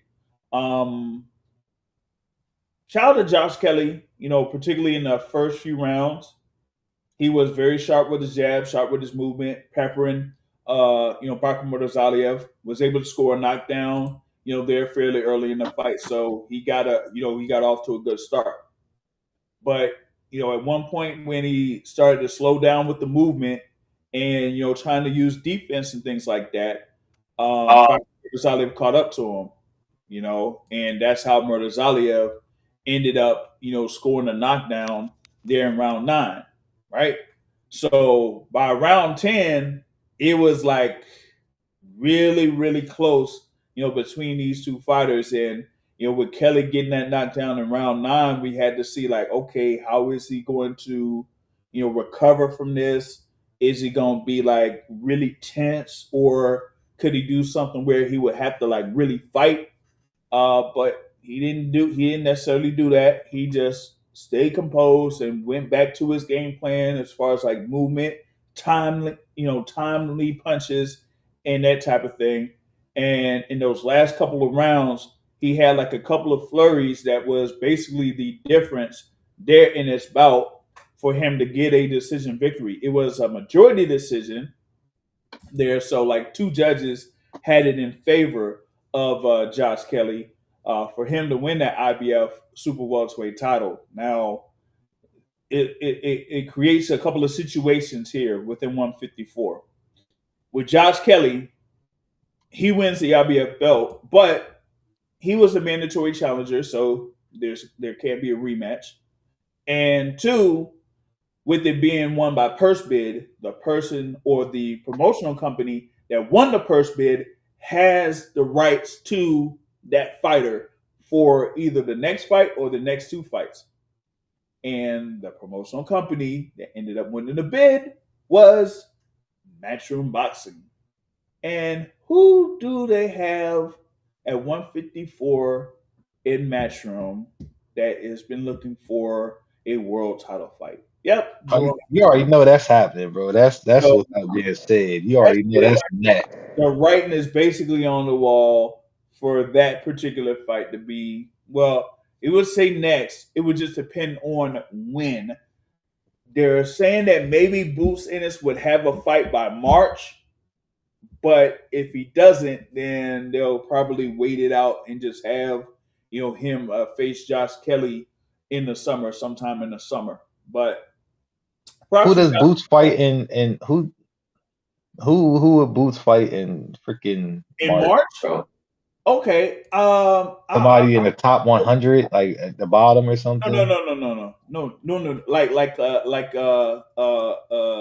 Gennady Golovkin says no.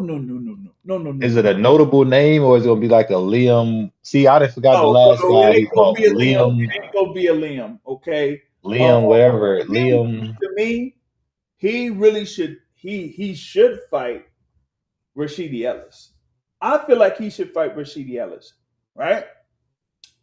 But I don't think that's going to happen. Well, first, I want to see what the WBA has for their rankings here if they haven't put it up already, because remember they had the whole thing with the world title fight yesterday. So okay, they did update it. Looks like they updated it, right? So you got the thing there with Xander Zayas being the full champion. Boots Ennis is the interim champ.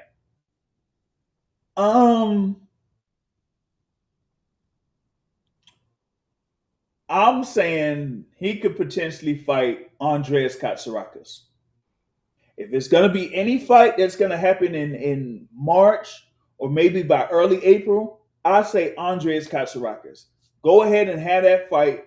You'll be able to stay kind of like you'll be able to stay active in a sense, get that fight done, handle business, and then go after a world champion there. But the thing about it to me is you have first dibs on the WBA champion though, being the interim champ. So yeah, you could fight a Josh Kelly, but you also have that option of saying that, hey, I could activate this to where, hey, I would be the mandatory to Xander Zayas being hit with him being the WBA champ. You know what I mean? Gorgio was saying like he wants Zayas to go for that unification against Kelly, and maybe he gets a third belt and still not considered number one at 154. That would be crazy. He also says he predicts Boots facing Madrimov if Boots versus Ortiz does not happen next. I don't know, because Madrimov had his bout that was at the Fontainebleau last weekend. So Madrimov, if it was Madrimov, it wouldn't happen by March or even April.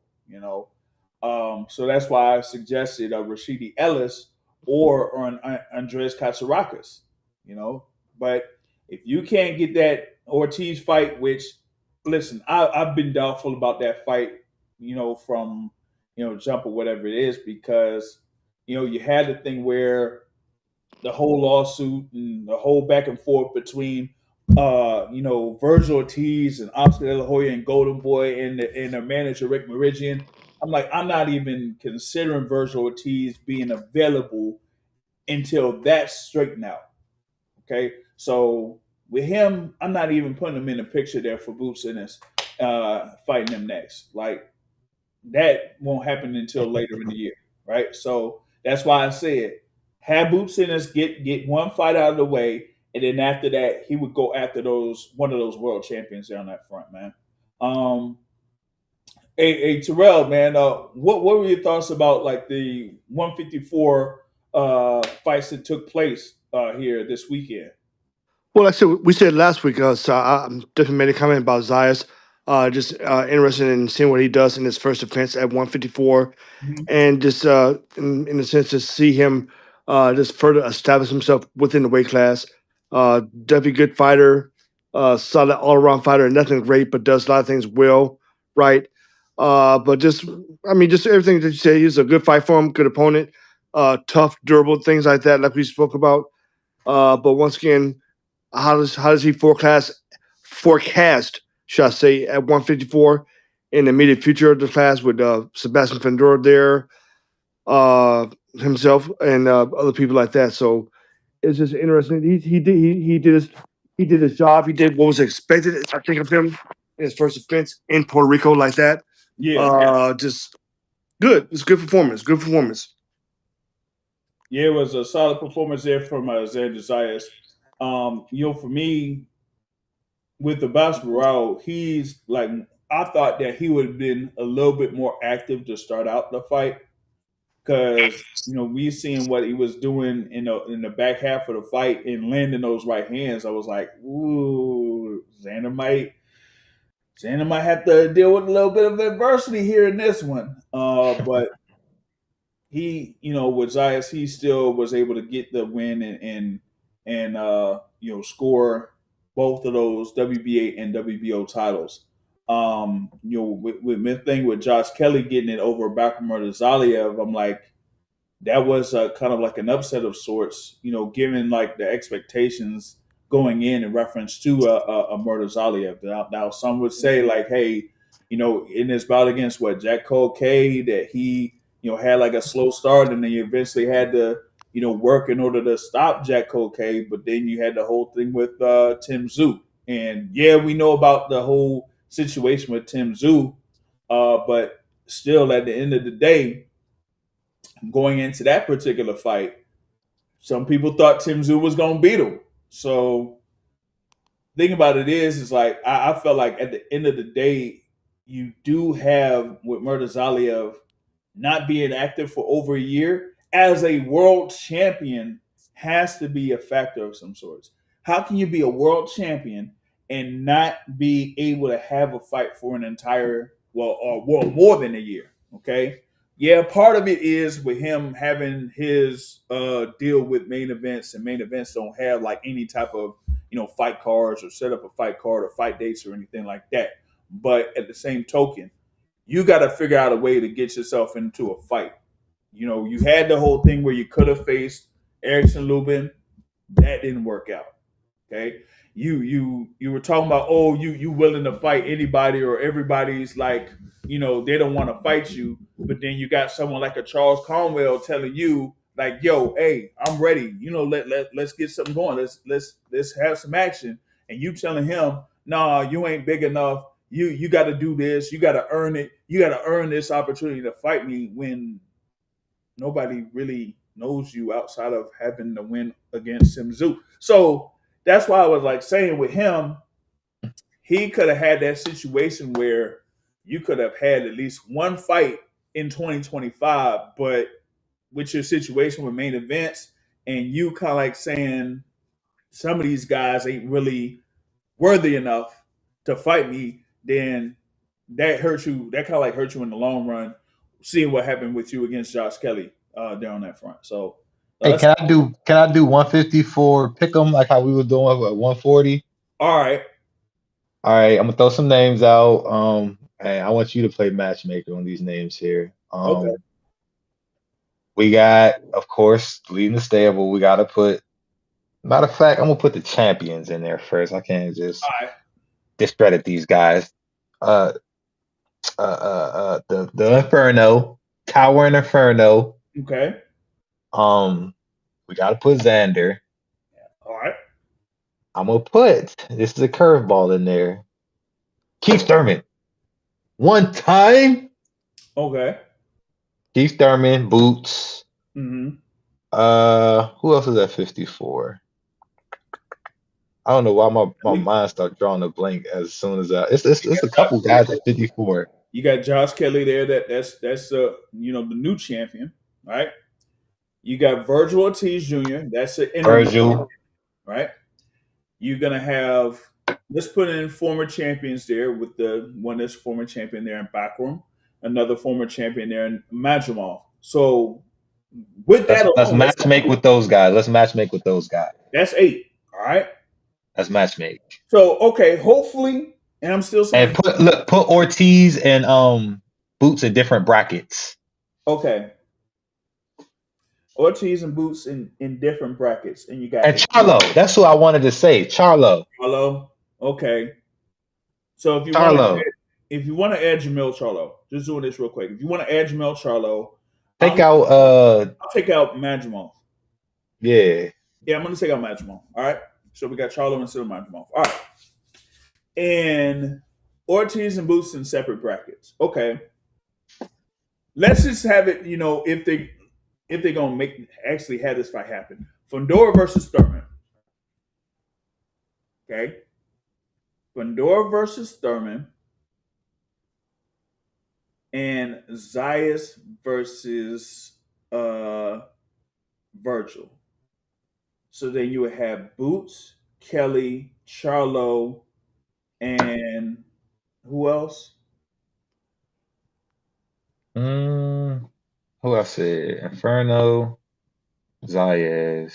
Inferno, Zayas. Boots, Ortiz, Thurman, Charlo. Charlo. Bakhram. All right. Let's see. So Boots versus Bakhram, and then Charlo versus Kelly. Yeah, that's what. Yeah, there we go. Boots versus Bakhram, Charlo versus Kelly. Yeah, there it is. So Fundora versus Thurman, Ortiz versus Zayas on one side, Boots versus Bakhram, Charlo versus Kelly on the other side. That's your 8. That's your tournament. I got Ortiz. I don't know. I gotta watch Zayas get down a little bit more to see what his bag is like. But I got Boots, and then I got Charlo. So that would be the final. Boots and Charlo. On one side. It's tough to count Thurman out, but I do gotta give Fundora the youth advantage.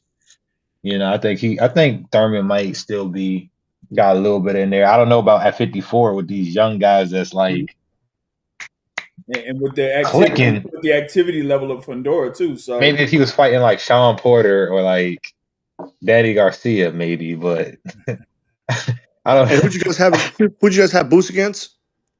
Boots versus Majumov, right? Yeah. And Majumov's the guy that lost to Crawford, right? Not Majumov, Murtazaliev. Okay. Who did Crawford beat at 154? Who was that guy's name? It was Majumov. Majumov, that's what you're talking about, yeah. Oh yeah, because Majumov is a tough out at 154. Yeah. Granted, he lost against Crawford. He's a tough out. So yeah, but I mean, we could have had him, but since topic says that hey, let's add Jamel Charlo in, so I just say what, let's remove Majumov because Majumov was after his loss to Virgil. I only said that because Ortiz beat him.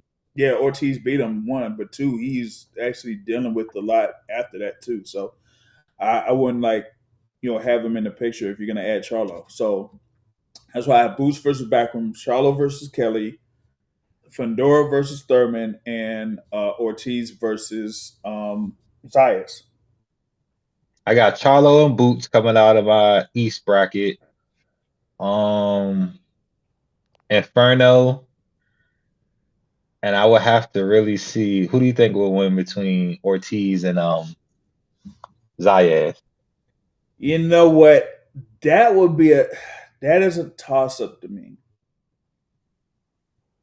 I really think that's a true toss up fight, like a true 50-50 fight. I'm gonna be honest with you. I don't know who would win that. Some people would say it would be Virgil Ortiz, but I just don't know. Who do you think will win between Charlo and Boots? Boots. Yeah. Too much inactivity for Charlo. Too much. Yeah. I don't think it's inactivity, but also I don't think he would be a step slower than Boots, Right. and that would be a problem. He Prime would, Charlo though. Prime Charlo. yeah, prime, like, Prime Charlo was cracking. yeah. But the thing with him, and it almost is like, to a certain extent, Lions Boots, only out Boots, here boxing. Boots and Charlo are almost like, I wouldn't necessarily say the same fighter, but they have issues with the same styles. Guys that move a lot, whether it's side to side or upper body movement, lower body movement. That's why, like, with the thing with Castano in the first fight that Charlo had, he had like a number of issues with that before he was able to kind of like grasp what was going on. And you see that with Boots against a guy that he fought with Karen Chikazian, right? So those guys have it. I'm like, Boots and Charlo would have like issues with movers like that, but styles that are like more stationary, nah, you know what I mean? Hey, I'm not to cut you all up. You remember when I was talking about Boots versus T.O.? Bad idea.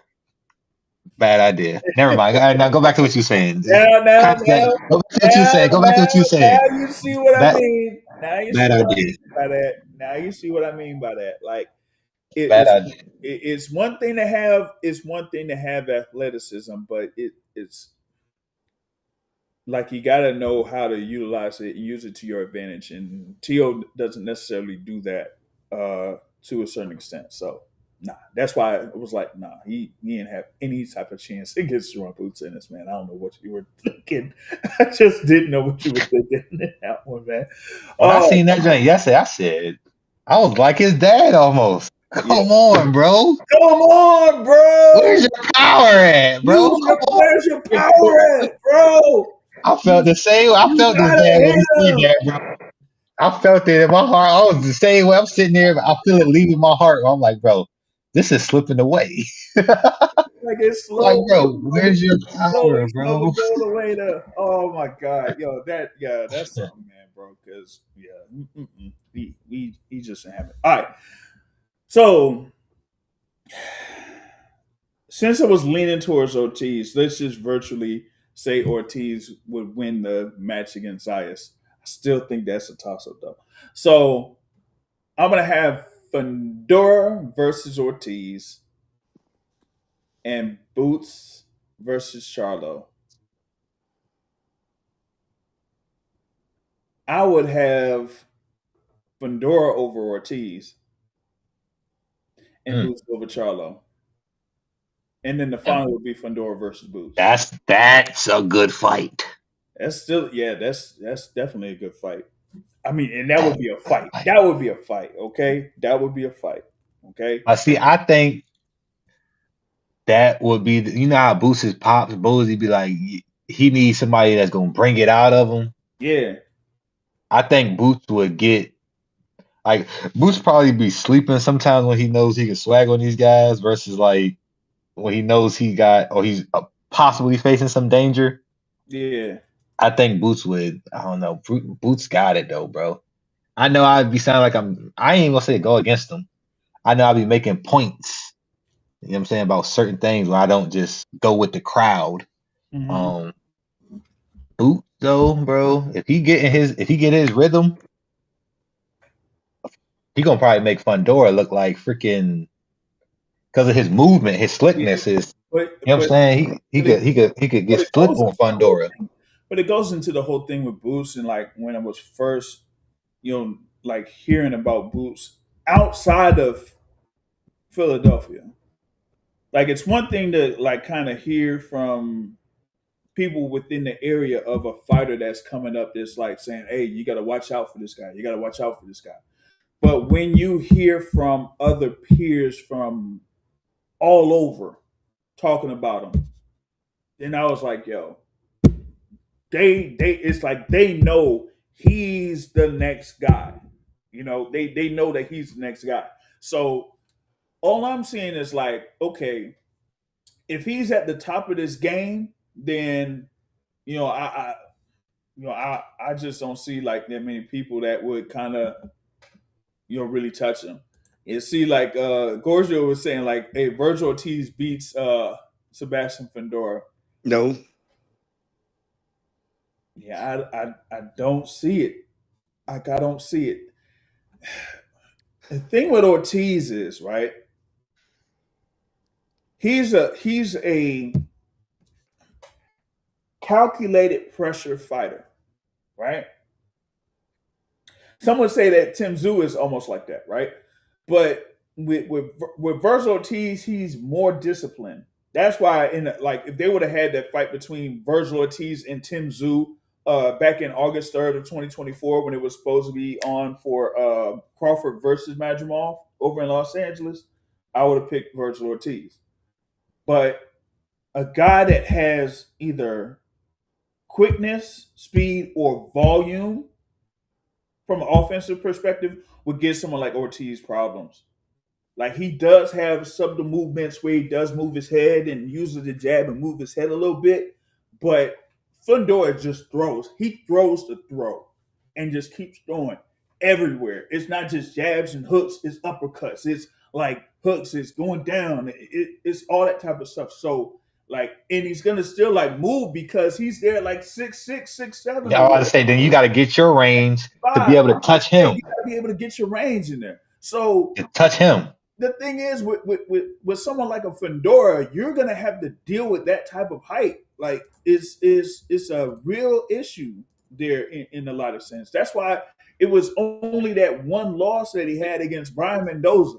Outside of that, he hasn't really, he hasn't lost to anybody. You know what I mean? So you're going in there, yeah, you're like 5'10" with a reach at 70, but you're going up against a southpaw that's 6'5" with a reach of 80, and he's just throwing. Like, you really gotta send that message. You like, and here's the thing too with that Brian Mendoza fight. He was winning basically every round against Brian Mendoza. He just got caught slipping. That happens in boxing. So outside of that, you really haven't seen much where, Fundora was dealing with a lot outside of, the whole thing there with Tim Tszyu. Tim Tszyu did have a great start against him and then got hit with the people's elbow. And then after getting hit with that, then, hey, everything was up in the air, So, hey, I just feel like Fundora, his offensive repertoire would be too much for someone like a Virgil Ortiz in that sense. So Boots versus Fundora, who'd you say will win? Boots, because of his movement. Not in it is yeah, you had the whole thing with the speed and switching styles and everything, but I think it's more about his movement. The thing with Fundora is he'll be either stationary throwing or he'll like throw from the back. But you got someone like a Boots that can move side to side with his step around them, turn around. Turn around, step around them and shift. Is Boots durable enough to hold up to?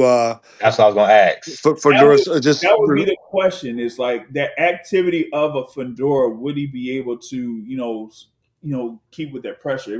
And we haven't seen Boots under that kind of stress test yet. Will he like have a high guard? That's why I said like someone like Karen Chikazian that makes those subtle movements and able to shift in and out. Yeah. But if you got a guy that's, either like right in front of you or doesn't really move their feet that much, like Boots who takes advantage of something like that. You know what I mean? So I think, and here's the other thing too about when we were talking about Boots and Teo. That's the whole thing as far as like athleticism and how you use it. Boots is able to use the athleticism to his advantage and puts him in the right position to, connect on a number of shots there as far as like whether he's shifting from southpaw or orthodox, but he's able to utilize that to his advantage.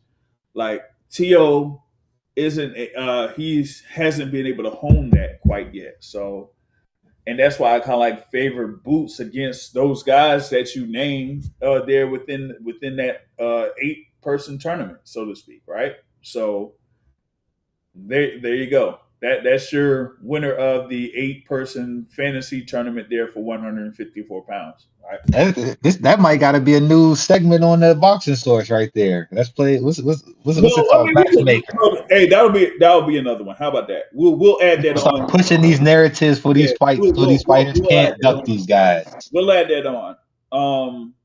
That'll be like an op-ed piece. Okay, maybe.